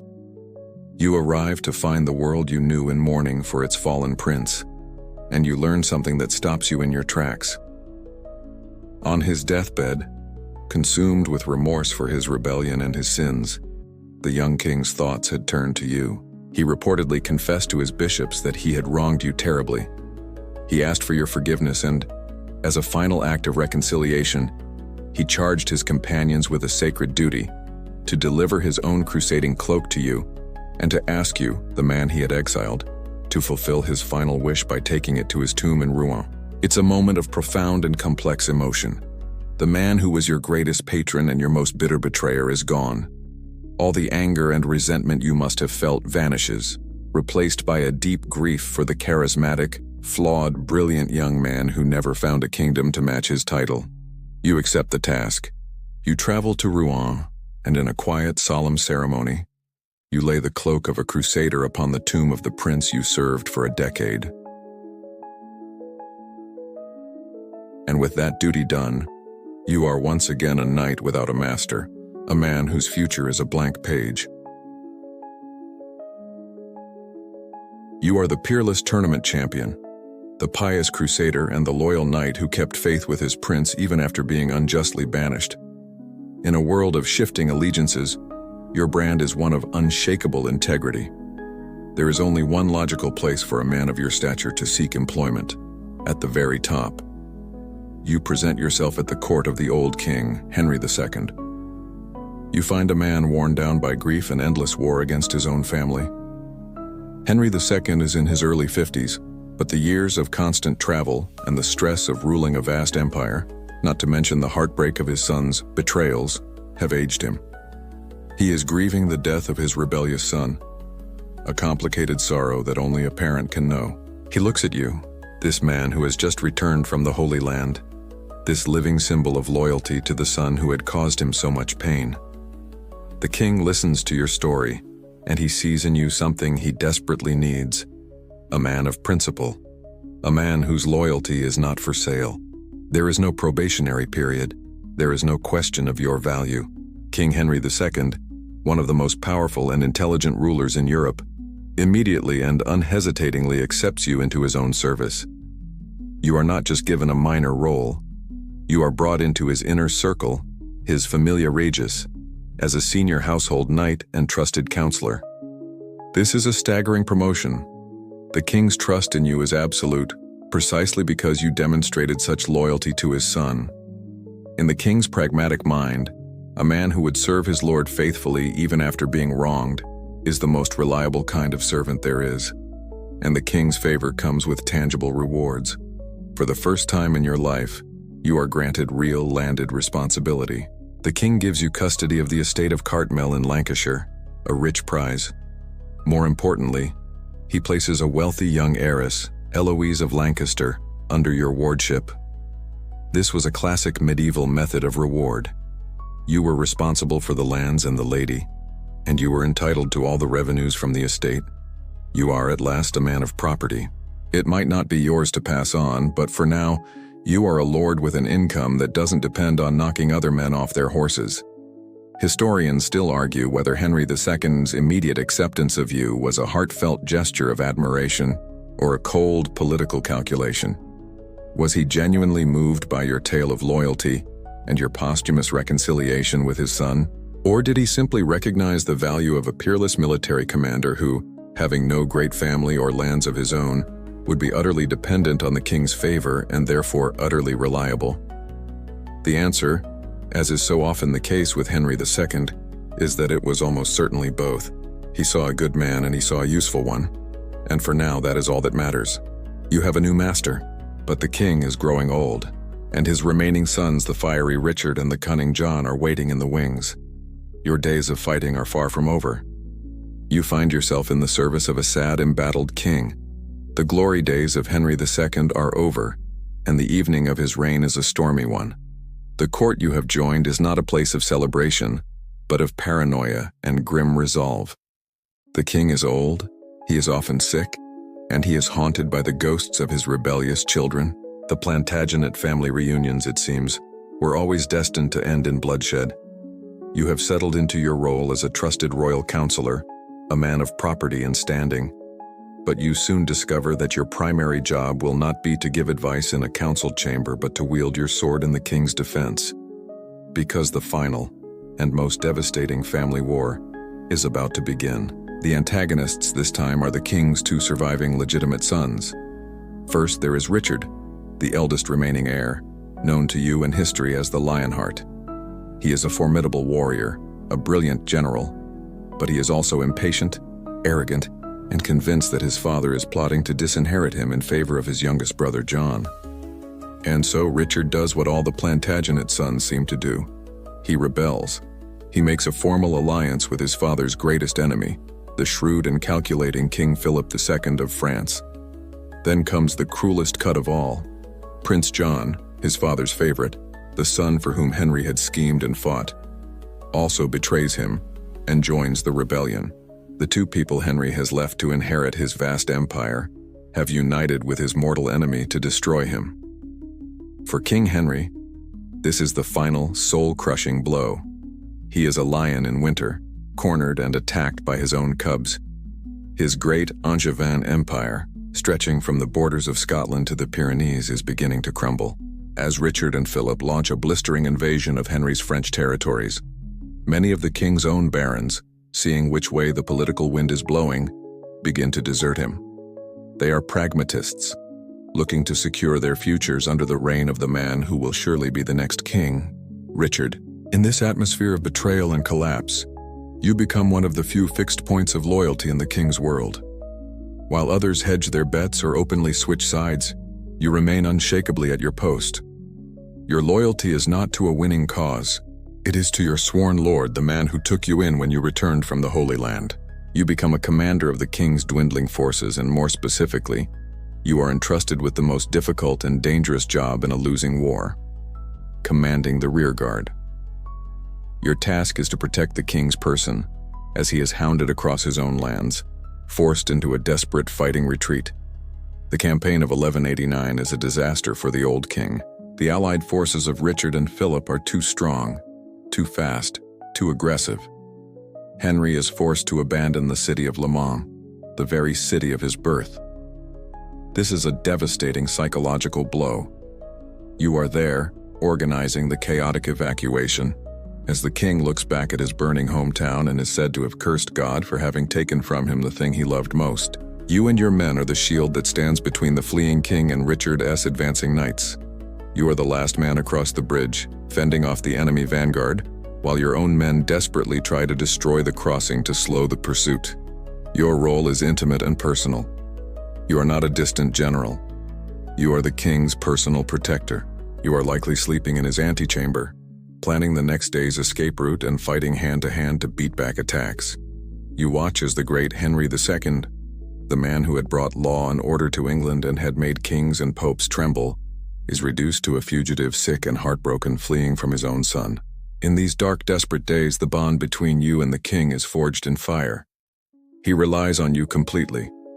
You are his rock, his loyal man, in a world that has turned against him. Historians still argue whether the mass desertion of Henry's barons was a principled stand for the rights of the heir, or just a wave of craven opportunism. Were they championing Richard's legitimate claim to his inheritance, which Henry seemed to be threatening? Or were they simply making the smart political play, abandoning a failing king to curry favor with his successor? Your own steadfastness stands in stark contrast to their calculation. You are a man of an older code, a simple and unbreakable vow of loyalty to the lord you serve. While they are backing the winning horse, you are guarding the fallen rider. The chase is relentless.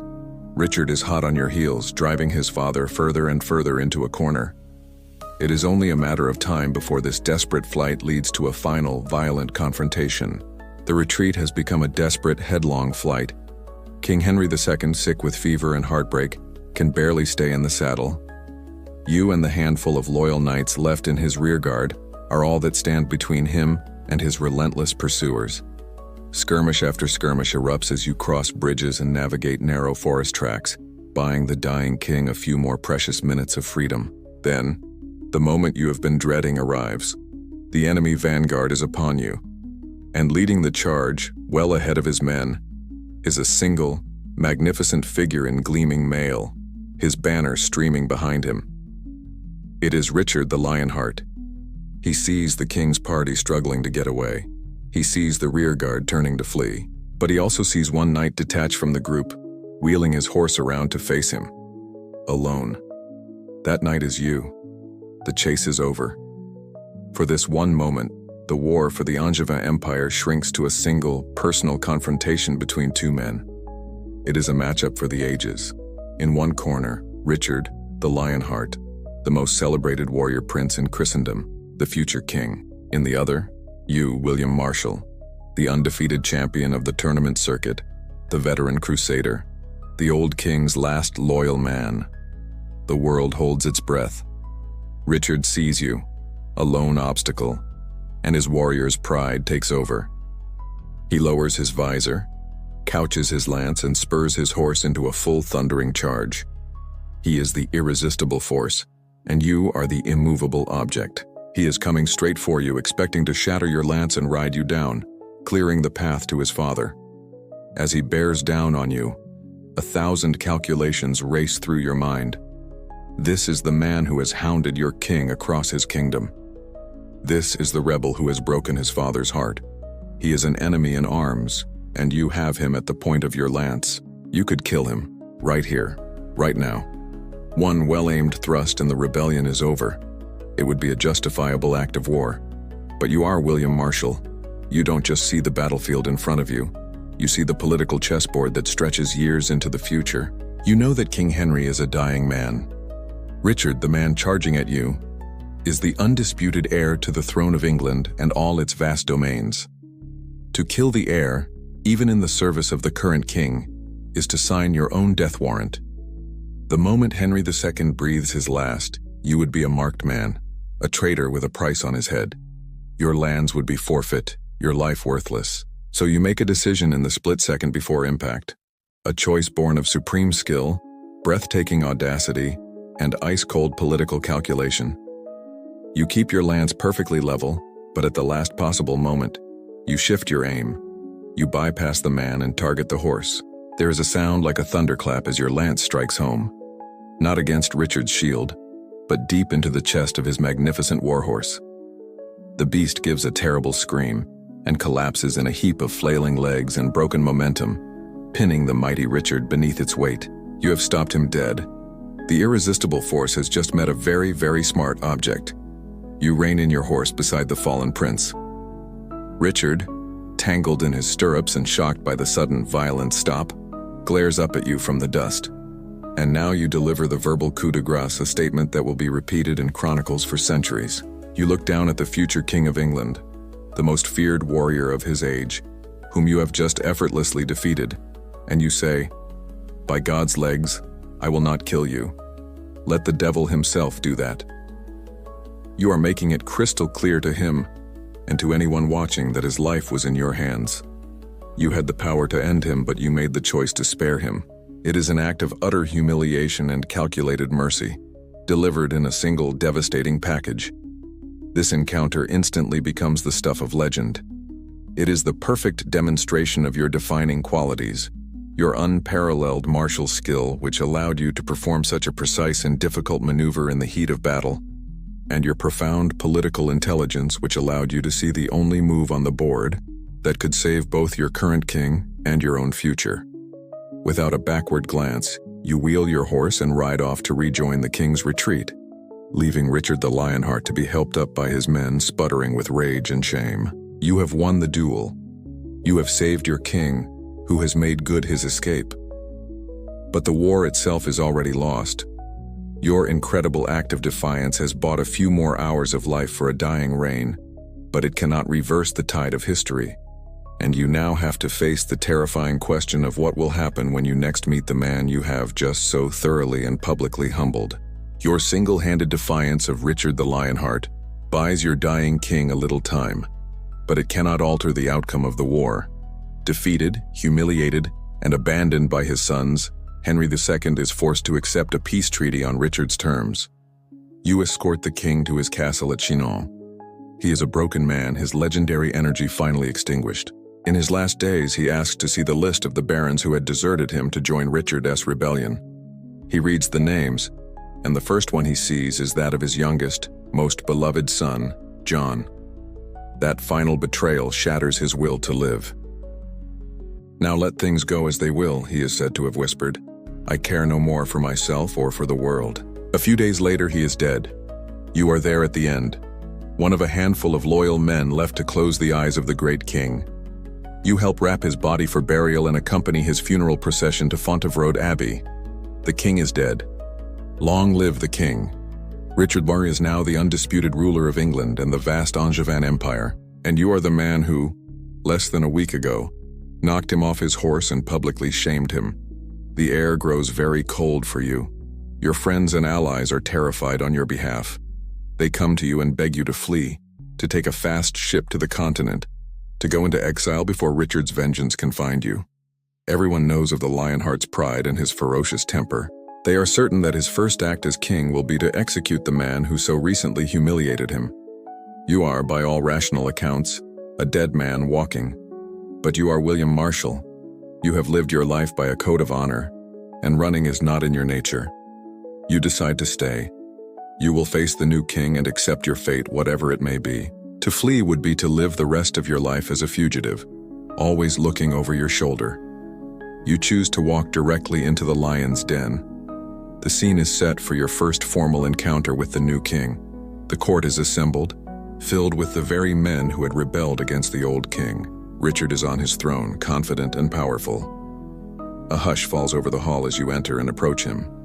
You can feel 100 pairs of eyes on you, all of them expecting to see you arrested and dragged away. Richard looks down at you, his expression unreadable. He lets the silence hang in the air for a moment, and then he speaks, his voice full of menace. "Marshal," he says, "the other day you tried to kill me. You would have too if I had not managed to turn your lance aside with my arm. It is a blatant, face-saving lie." He is rewriting history in his favor, portraying himself as the one who was in control. In this moment, your life hangs by a thread. The safe response is to grovel, to agree with the king, beg for forgiveness, and throw yourself on his mercy. You do none of those things. You stand your ground, look the king in the eye, and you reply with a terrifying, respectful honesty. You tell him that, "No, my lord king, I never intended to kill you." You add that you could have struck him as easily in the body as you did his horse, and that if you had truly wished to kill him, you were more than strong enough to have done so. You are, in full view of his entire court, gently but firmly correcting your new king and calling out his lie.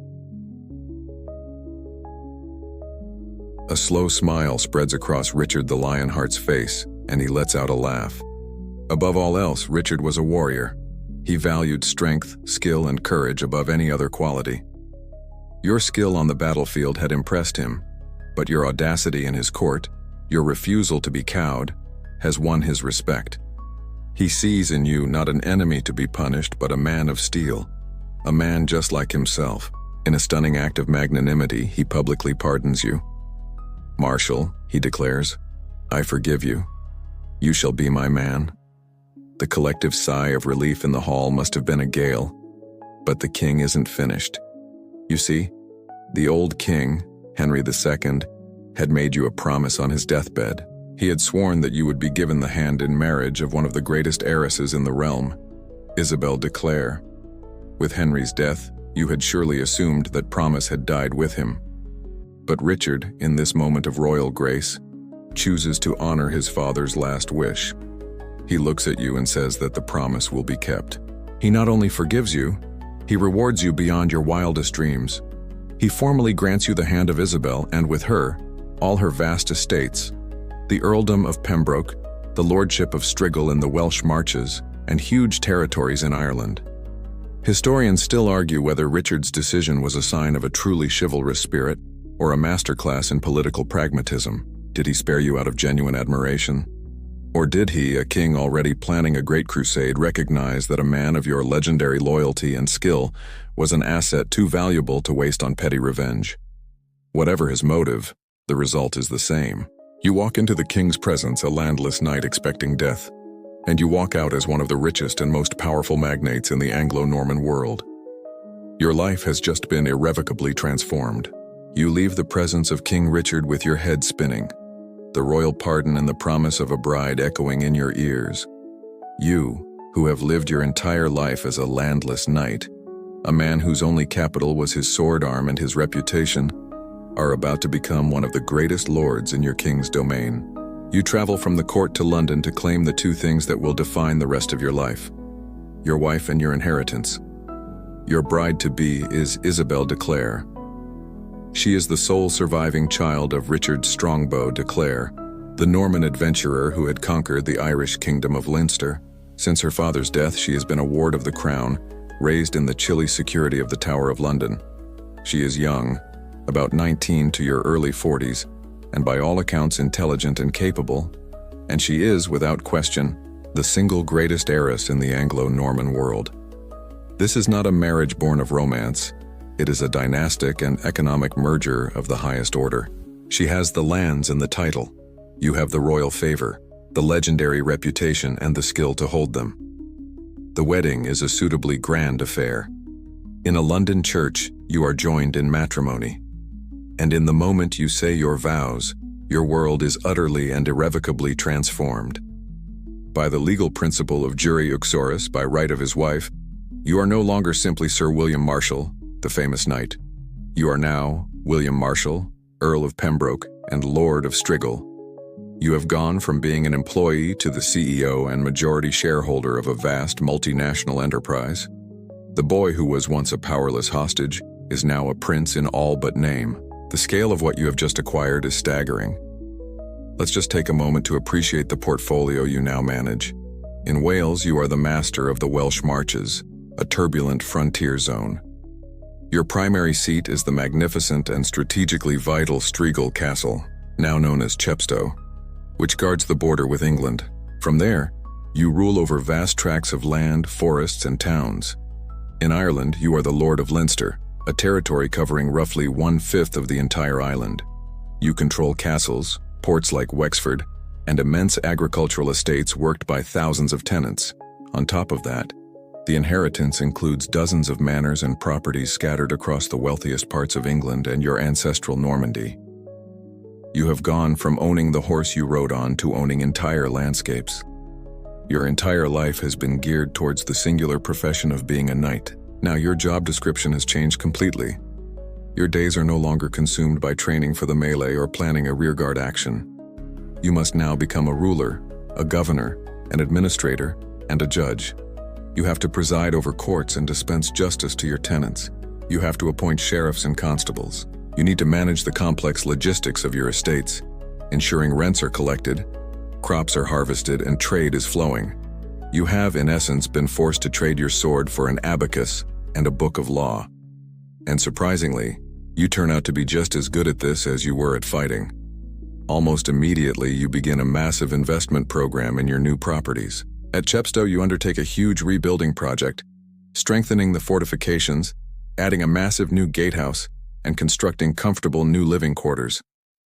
Much of the magnificent castle that tourists visit today was built under your direction. You are not just a passive inheritor of wealth. You are an active and engaged builder, securing your assets and improving your infrastructure. And what of the political merger, the marriage itself? While it began as a transaction, all evidence suggests that your union with Isabel became a genuine partnership built on mutual respect and affection. Isabel was a formidable woman in her own right, and she played an active role in the administration of her, now your vast lands. Together, you would go on to have 10 children, 5 sons and 5 daughters, securing the Marshall dynasty for the next generation. The business merger, it turns out, was also a personal success. This meteoric rise from landless knight to mighty earl was the stuff of chivalric romance, but it must have been a complex reality. Historians still argue whether your transition was a smooth one. Did the other great barons, men who had inherited their titles from generations of powerful ancestors, look down on you as an upstart? A nouveau riche favorite, promoted far above his station? Or did your unparalleled reputation, your legend as the greatest knight, command their immediate and unwavering respect? You were now one of them, a player in the great Game of Thrones. But you had entered the game not by birth but by merit. You would now have to prove you could hold on to what you had won. King Richard is preparing to depart on the Third Crusade, and his treacherous brother John is waiting in the wings. Your political education is about to begin. Your new life as a great magnate begins. You are the Earl of Pembroke, a husband, and soon, a father. Your world is one of castles, accounts, and high politics. The king you serve, Richard the Lionheart, soon departs on the Third Crusade, leaving you as one of the senior figures tasked with keeping the peace in his absence. The decade of Richard's reign is a whirlwind of crusade, captivity in Austria, and constant warfare in France. You serve him loyally throughout. But in 1199, Richard, the great warrior, is killed by a lucky crossbow bolt during a minor siege in France. He dies without a legitimate child. The throne is once again contested. The choice is between Richard's younger brother John and his nephew, the young Arthur of Brittany. The succession is uncertain, and the kingdom holds its breath. At this crucial moment, you, with your immense prestige and reputation for wisdom, throw your full support behind John. Your endorsement helps to stabilize the situation and ensures John's coronation. You have now loyally served Henry II, helped crown Richard III, and secured the throne for John I. You are the ultimate kingmaker, a pillar of the realm. But you are about to discover that the third king you serve will be the most difficult of all. King John is a different creature entirely from his heroic if reckless brother. John is highly intelligent, a gifted administrator, and possessed of a restless energy that rivals his father's. But these qualities are curdled by a toxic cocktail of personal flaws.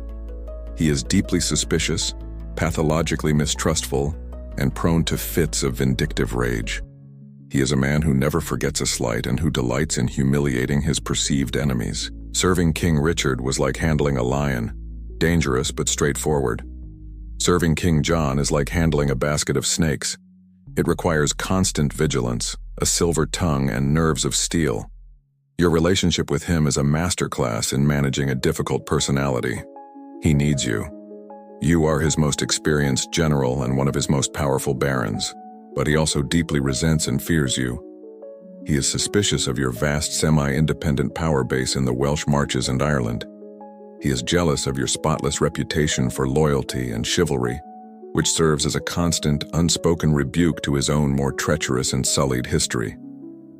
You find yourself walking a political tightrope, trying to serve a king who sees you as both an essential asset and a potential threat. The first great crisis of John's reign comes quickly. King Philip of France uses the pretext of John's misdeeds to declare all his French territories forfeit. In a disastrous campaign that ends in 1204, John loses the ancestral heartland of the empire, Normandy. You fight loyally by his side, but John's indecisive leadership earns him the humiliating nickname John Softsword. The loss is a catastrophe, and it places you in an impossible position. Like many great barons, you hold lands on both sides of the English Channel. Your new king, Philip of France, declares that you must choose. Renounce your loyalty to John and keep your Norman lands, or stay loyal to John and lose them.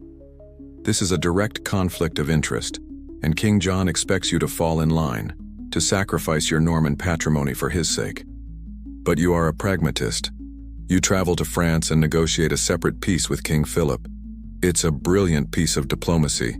You agree to do homage to Philip for your Norman lands, but you secure a guarantee that you will never be forced to fight in person against King John. You are, in effect, trying to be a neutral party in the Anglo-French War. To you, it's a sensible business decision to protect your family's assets. To the paranoid mind of King John, it smells of treason. He cannot comprehend divided loyalty. He sees your deal-making as proof that you are untrustworthy. This incident marks the beginning of a long, slow deterioration in your relationship. John's suspicion of you hardens into active hostility. He begins to squeeze you. He questions your rights to your lands in Ireland, claiming they should have reverted to the crown. He demands that you hand over one of your sons as a hostage to ensure your good behavior. He summons you to court and subjects you to tense, humiliating public interrogations, trying to catch you out in some legal technicality. It is a war of nerves, a constant psychological battle with a volatile and dangerous boss. Historians still argue whether King John was the irredeemably wicked tyrant portrayed in the chronicles written by his enemies, or a capable but tragically flawed ruler, struggling against an impossible situation. Was his paranoia a simple character defect? Or was it the understandable if extreme reaction of a man who had been betrayed by his own brothers, his own barons, and his own son at various points in his life? When you stand before him in court, trying to deflect his angry, suspicious questions, you are experiencing the sharp end of that historical debate firsthand. You are trying to remain loyal to a king whose defining characteristic is his inability to trust in loyalty. It's a game you cannot win, and you soon realize you may have to change the rules. The game of cat and mouse with King John cannot last. His paranoia is a corrosive acid, eating away at the trust and loyalty that holds the kingdom together. Your position at court becomes more precarious by the day. You find that the king has begun to move against you not directly, but through a proxy. Your chief rival is the king's own chief minister in Ireland, the Justiciar Meiler Fitzhenry. Meiler is an ambitious and aggressive man who resents your vast, semi-independent lordship of Leinster, which dwarfs his own authority. With what you can only assume is the king's tacit approval, Meiler begins to actively encroach on your Irish lands, seizing territory and challenging the rights of your vassals. He is deliberately provoking you, trying to bait you into an act of open defiance that the king can use as a pretext to destroy you. The reports Meiler sends back to the king are filled with poison. He accuses you of building unauthorized castles, a grave offense against royal authority. He claims you are acting like a king in your own right, dispensing a level of justice that belongs to the crown alone. He paints you as an overmighty subject, a threat to the stability of the realm. For a king as naturally suspicious as John, these accusations are not just credible, they are a confirmation of his deepest fears. He summons you to court to answer for these alleged treasons. You stand before the king once again. But this is not a vague inquiry based on whispers. This is a formal hearing based on the official reports of his own justiciar. You see the trap being laid. If you deny the charges, you are calling the king's chosen minister a liar. If you try to justify your actions, you are admitting to acting without royal permission. King John has no interest in the truth, he is interested in a conviction. You realize with chilling clarity that to remain at the English court is to be caught in a spider's web, to be slowly drained of your power, lands, and dignity, and likely to end your days in a royal prison.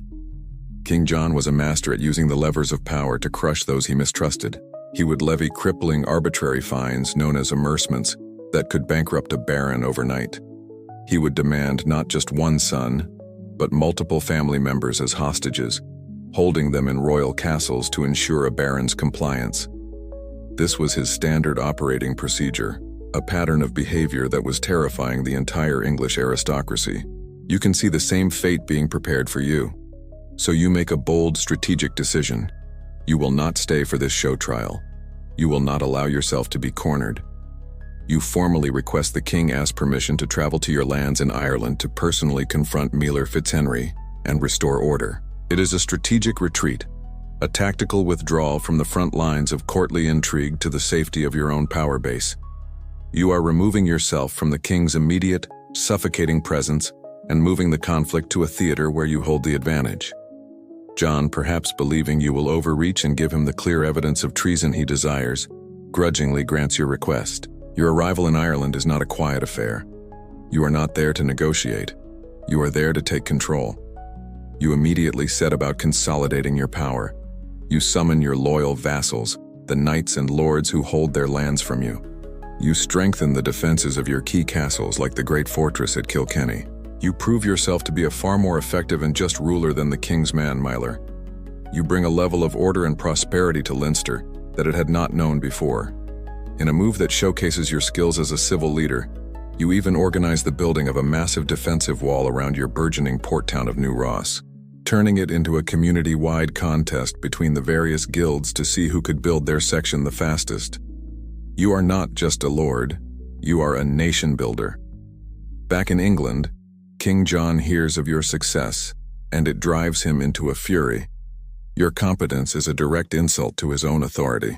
He sees you building what looks like an independent kingdom, and his paranoia boils over. He summons you back to court. When you arrive, he strips you of your official posts, seizes your English and Welsh castles, and effectively banishes you back to Ireland. You are now in open disgrace, a powerful lord confined to just one part of your domains. Historians still argue whether your actions in Ireland were a form of rebellion or a legitimate defense of your feudal rights. Were you defying your king? Or were you simply upholding the law in your own lands against a corrupt royal official, especially when your king refused to provide justice? This very question, about the limits of royal power and the rights of the subject, was now being asked by barons all across England. Your personal feud with the king was becoming a microcosm of a much larger conflict, one that would soon engulf the entire kingdom. You are in your Irish fortress, a king in all but name, but also a man in disgrace cut off from the heart of the realm. Back in England, the pressure cooker of King John's disastrous rule is about to explode. His failed wars in France have been ruinously expensive, and he has squeezed his kingdom dry to pay for them. He has raised taxes to unheard-of levels, sold justice to the highest bidder, and used his feudal rights to extort vast sums from his barons, seizing their castles and taking their children hostage on the flimsiest of pretexts. By 1215, the anger that had been simmering for years has boiled over. A powerful coalition of northern barons has renounced their allegiance to him. The country is on the razor's edge of a full-blown civil war. King John, finally awakening to the scale of the catastrophe he has created, looks around for allies, and he finds that the list of powerful men he can actually trust is terrifyingly short.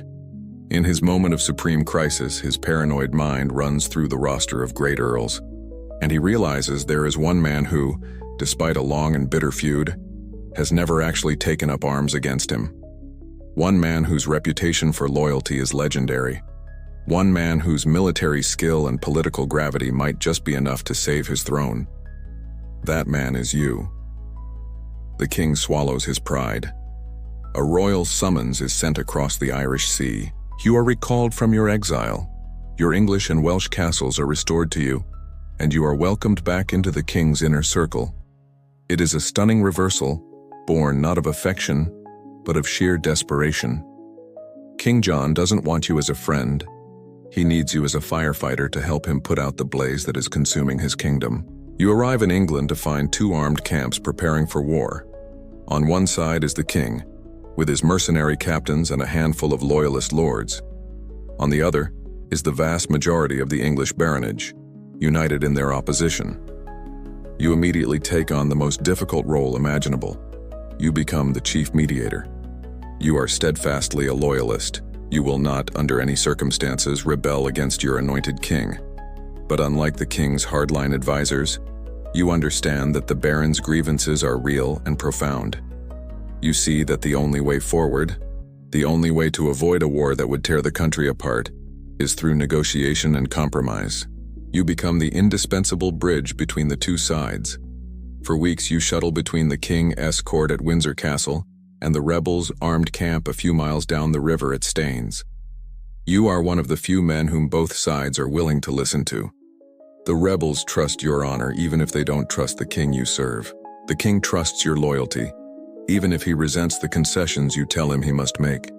Patiently, painstakingly, you help hammer out the details of a potential peace treaty, a document that will come to be known as Magna Carta, the Great Charter. In June of 1215, on a water meadow by the Thames called Runnymede, the two sides meet, and King John, under immense pressure, affixes his seal to the document. This is one of the most famous moments in history. Magna Carta established for the first time the principle that everybody, including the king, was subject to the law. But the quirky reality of the document you helped create is that it was not some grand philosophical treatise on liberty. It was a granular, legalistic list of specific demands. It has clauses regulating the inheritance tax for an earl, standardizing the width of cloth, and famously, ordering the removal of all fish weirs from the River Thames. It was a peace treaty, not a constitution written by lawyers and for the top 1% with all the soaring rhetoric of a tax code. Your role in all this is complex. You are a reluctant architect. You are a lifelong supporter of strong royal authority, yet you are instrumental in creating a charter that fundamentally limits that authority. You do this not to weaken the crown, but to save it. You believe a compromised king is better than a deposed one, and a bad peace is better than a good war. Your name is there, written in the preamble to the charter, listed as one of the noblemen on whose advice the king granted these liberties. But the peace it creates is fleeting. King John has absolutely no intention of abiding by a document he signed at sword point. He writes to the Pope, who swiftly declares the charter null and void. The barons, who never trusted John in the first place, declare war. The fragile peace shatters and the country descends into the brutal conflict you had worked so hard to avert. The First Barons' War. Historians still argue whether you were a genuine optimist who believed Magna Carta could bring peace, or a hard-headed pragmatist who saw it only as a way to buy the king a little more time. Whatever your hope, the reality is now war. The rebels have even invited a foreign prince, Louis of France, to invade and take the English throne. The kingdom's darkest hour is at hand, and King John's disastrous reign is about to reach its final, chaotic chapter. The civil war you tried to prevent now rages across England. The country is split in two. The rebel barons, allied with Prince Louis of France, hold London and the wealthy southeast. You are one of the chief commanders for King John, leading his armies in a brutal, grinding campaign to hold on to the rest of the kingdom. The land is ravaged, and the future has never been more uncertain. And then, in the autumn of 1216, in the middle of this desperate war, the king dies.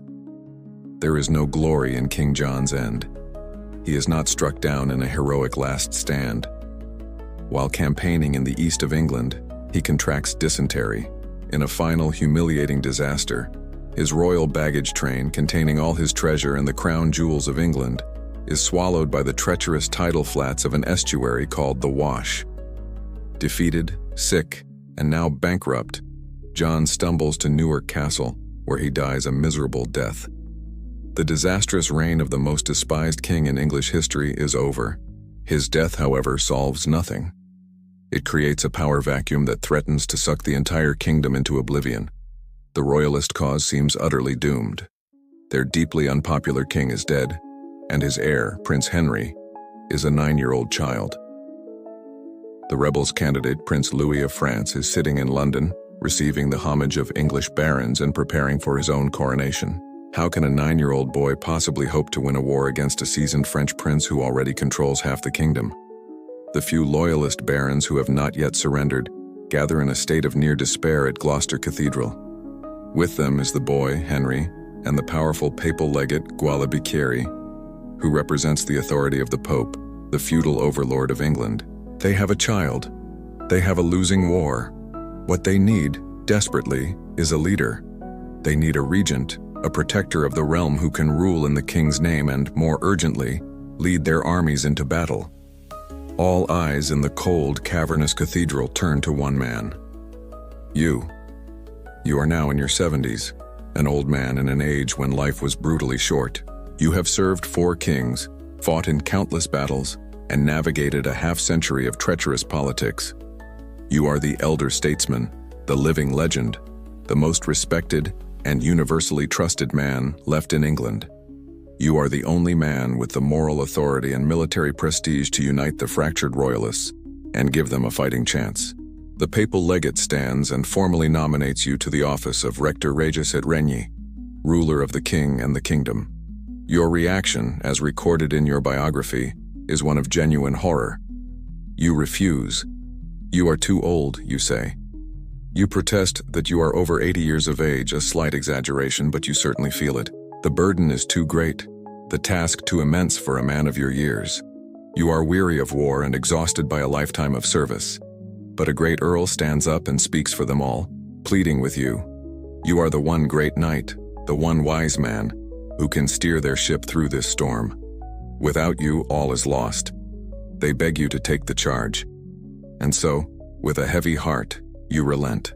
You agree to shoulder the burden, to become the guardian of the boy and his kingdom. The landless knight who became an earl is now, to all intents and purposes, the King of England. Historians still argue whether your reluctance was the genuine weariness of an old man, or the last most brilliant political maneuver of your career, by forcing the assembled magnates to literally beg you to take power. Did you ensure their absolute public commitment to your authority, giving you an unassailable mandate to rule? Was it humility, or was it genius? The first order of business is to crown the new king. The coronation of Henry III is a rushed, pathetic affair in Gloucester Cathedral. The crown jewels are still sitting in the mud at the bottom of the Wash, so they are forced to improvise, using a simple golden circlet. Some say it was his mother's, as a crown.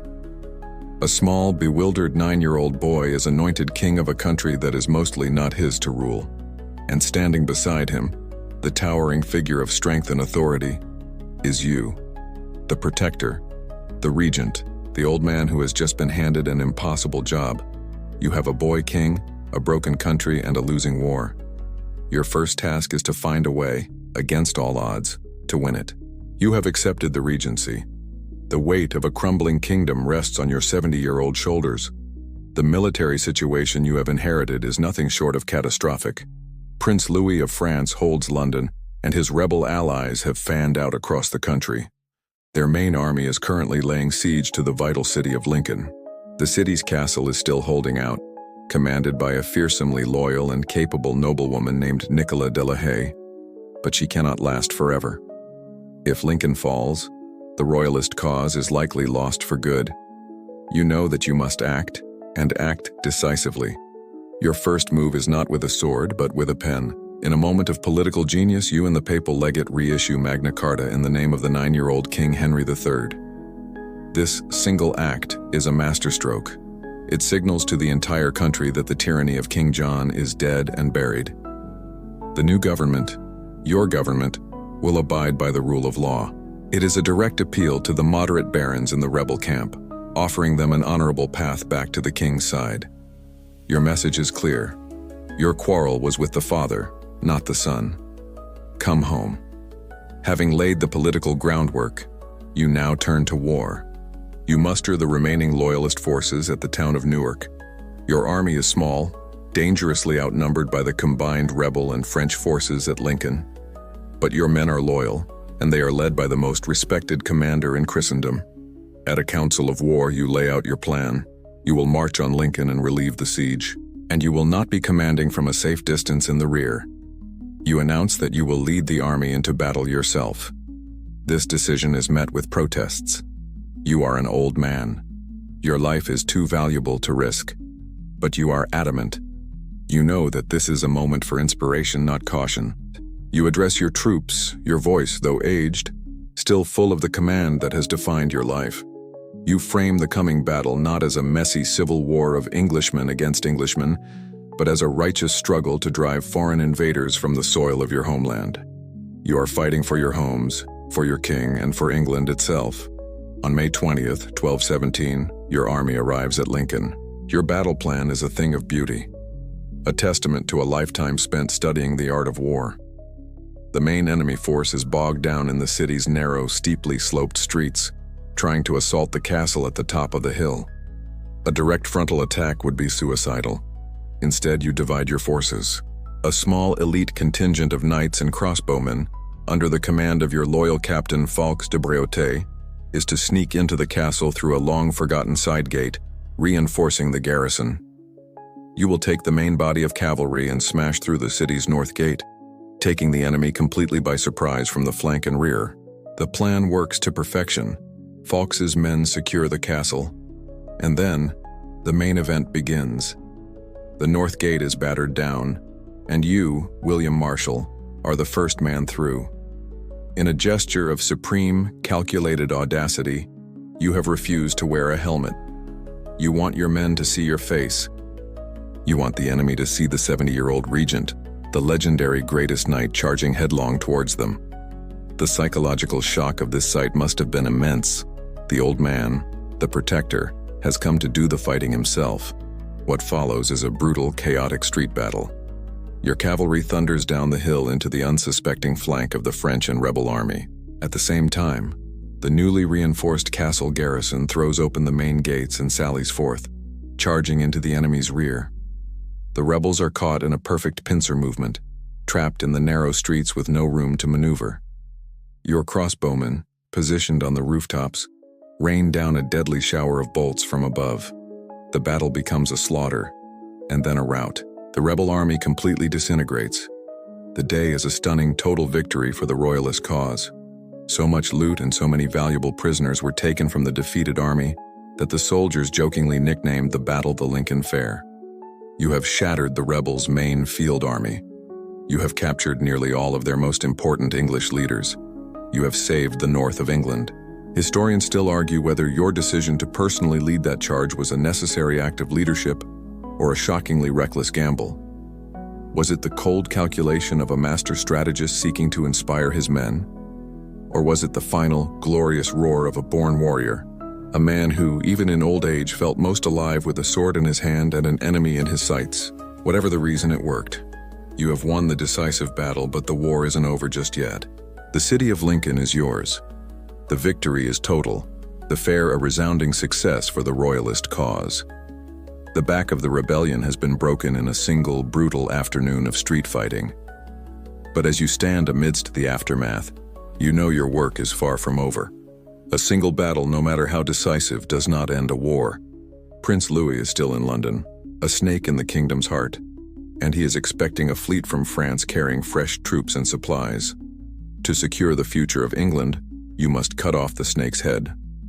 While you consolidate your hold on the north, the final act of the war plays out at sea.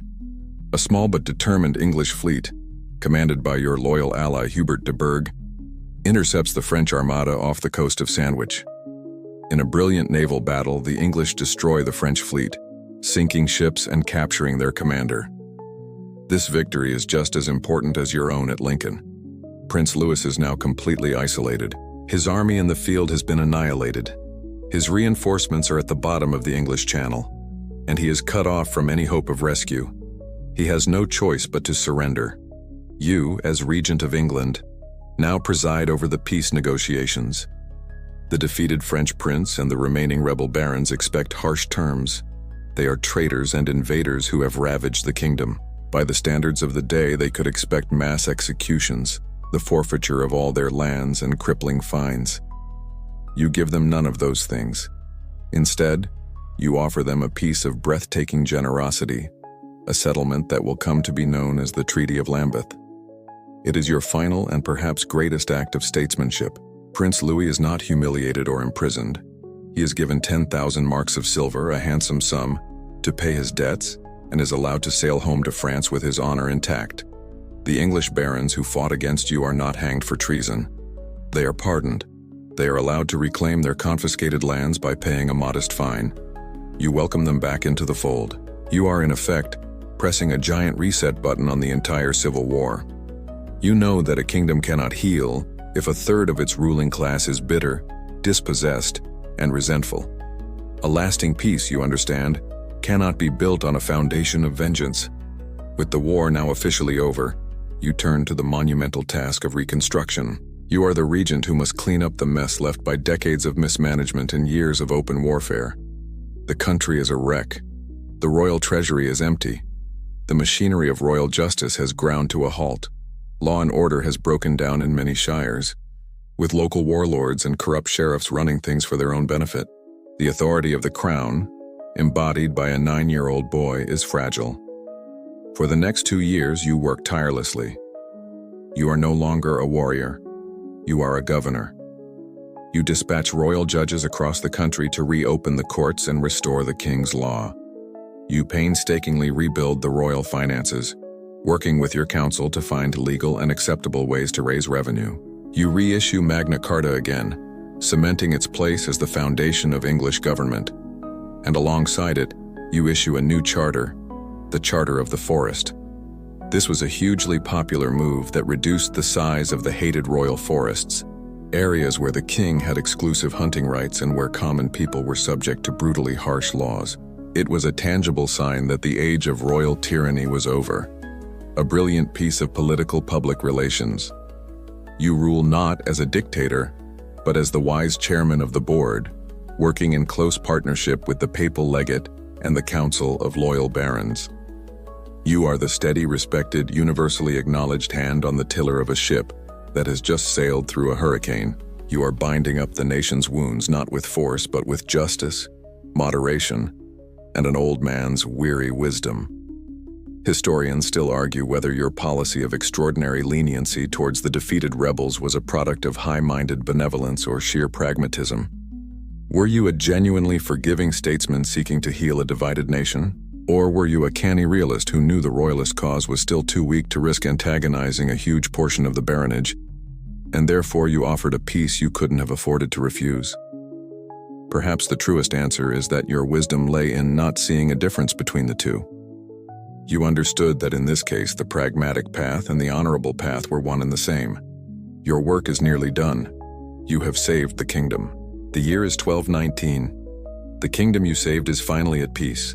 The harvest is good, the rule of law is returning to the shires, and the young king, Henry III, is secure on his throne. You have been regent for nearly 3 years, and you have accomplished everything you set out to do. But you are now well into your 70s, and the great strength that carried you through 100 battles is finally failing. Your body is weary, and you know that your time in this world is drawing to a close. It is time to put your house in order, both the kingdom's and your own. You summon the royal council and the 12-year-old king to the Tower of London. In a quiet and formal ceremony, you resign the regency. You do not cling to power. You have wielded it only for as long as was necessary, and now you relinquish it willingly, handing the care of the king and the kingdom over to a council led by the papal legate. It is your final act of public service, a peaceful and orderly transfer of power, ensuring the stability you fought so hard to win. Your work for the crown is finished. Now you must prepare for your final journey. You retire to your estate at Caversham near Reading. You are no longer the regent. You are a man preparing to meet his God. The process is calm and methodical, just as you have always been. You summon your eldest son, also named William, your household knights, and your loyal retainers. You dictate your will, ensuring each of your 5 sons and 5 daughters is provided for. You have built a great dynasty, and you ensure its foundations are solid. You give your final advice, you say your farewells, and you face the end not with fear, but with a sense of completion. Then you make your final move, the one you have been planning for decades. You send for the Knights Templar. Many years ago, when you were in the Holy Land, you forged a deep bond with the warrior monks. You so admired their code of service and piety that you made arrangements to join their order at the end of your life. Now the time has come to fulfill that vow. The Templars arrive at your bedside. In a solemn ceremony, they cut your hair into the monastic tonsure. They remove the fine robes of an earl and place over your frail body the simple white mantle of their order, emblazoned with its stark red cross. You, William Marshall, the greatest knight that ever lived, die not as an Earl of Pembroke, but as a brother in the Order of the Temple. It is the perfect end to a perfect chivalric life. Even on your deathbed, your pragmatic and wry character shines through. As your loyal household knights weep around you, you gently admonish them, reminding them that death comes for everyone. Then, you turn to your treasurer and complain that he is being too stingy with the fine silk that is to be used for your funeral pall. You tell him to be more generous because you assure him there will be many who will want a piece of it as a memento. It is a final flash of humor from a man who was always grounded in the practical realities of the world. You pass away peacefully in May of 1219. Your funeral is that of a king. A grand procession bears your body from Caversham to London. You are laid to rest in your chosen spot, the magnificent circular Temple Church in London, the English headquarters of your Templar brothers. The Archbishop of Canterbury, Stephen Langton, delivers the eulogy. He looks upon your coffin and speaks the words that will echo through history, the final perfect summary of your life. Here lies the best knight that ever lived, who by his chivalry and his prowess kept England safe. Historians still argue whether your deathbed decision to become a Templar was the ultimate act of piety, or a final canny move to secure the prayers and spiritual protection of Christendom, his most powerful order for your soul. But perhaps it was both. You were always a man who understood that faith and pragmatism were 2 sides of the same worthy coin. You were a man of God, and you were a man of the world, and you excelled as both. Your story, for so long lost to the archives, is now told, and you can rest. And so, the story of the Landless Knight comes to a gentle close. The echoes of battle fade, the clamor of the royal court falls silent, and all that is left is the still, quiet stone of his effigy in a London church, a silent testament to a life lived with extraordinary fullness. 800 years have slipped by since he laid down his sword, a span of time that feels almost impossibly vast, yet the essence of his journey remains, captured in the patient ink of a single manuscript. These stories from the forgotten archives are not truly forgotten, you see. They are merely sleeping, waiting in the quiet dust for a friendly voice to come and wake them to let them breathe again in the soft light of a quiet evening. The great deeds and the small moments, the triumphs and the betrayals, they are all still there, resting peacefully. And now as this tale settles, perhaps you can feel the quiet of the archive settling around you too. The fan hums its soft, steady lullaby. The lights are low. The long journey is over.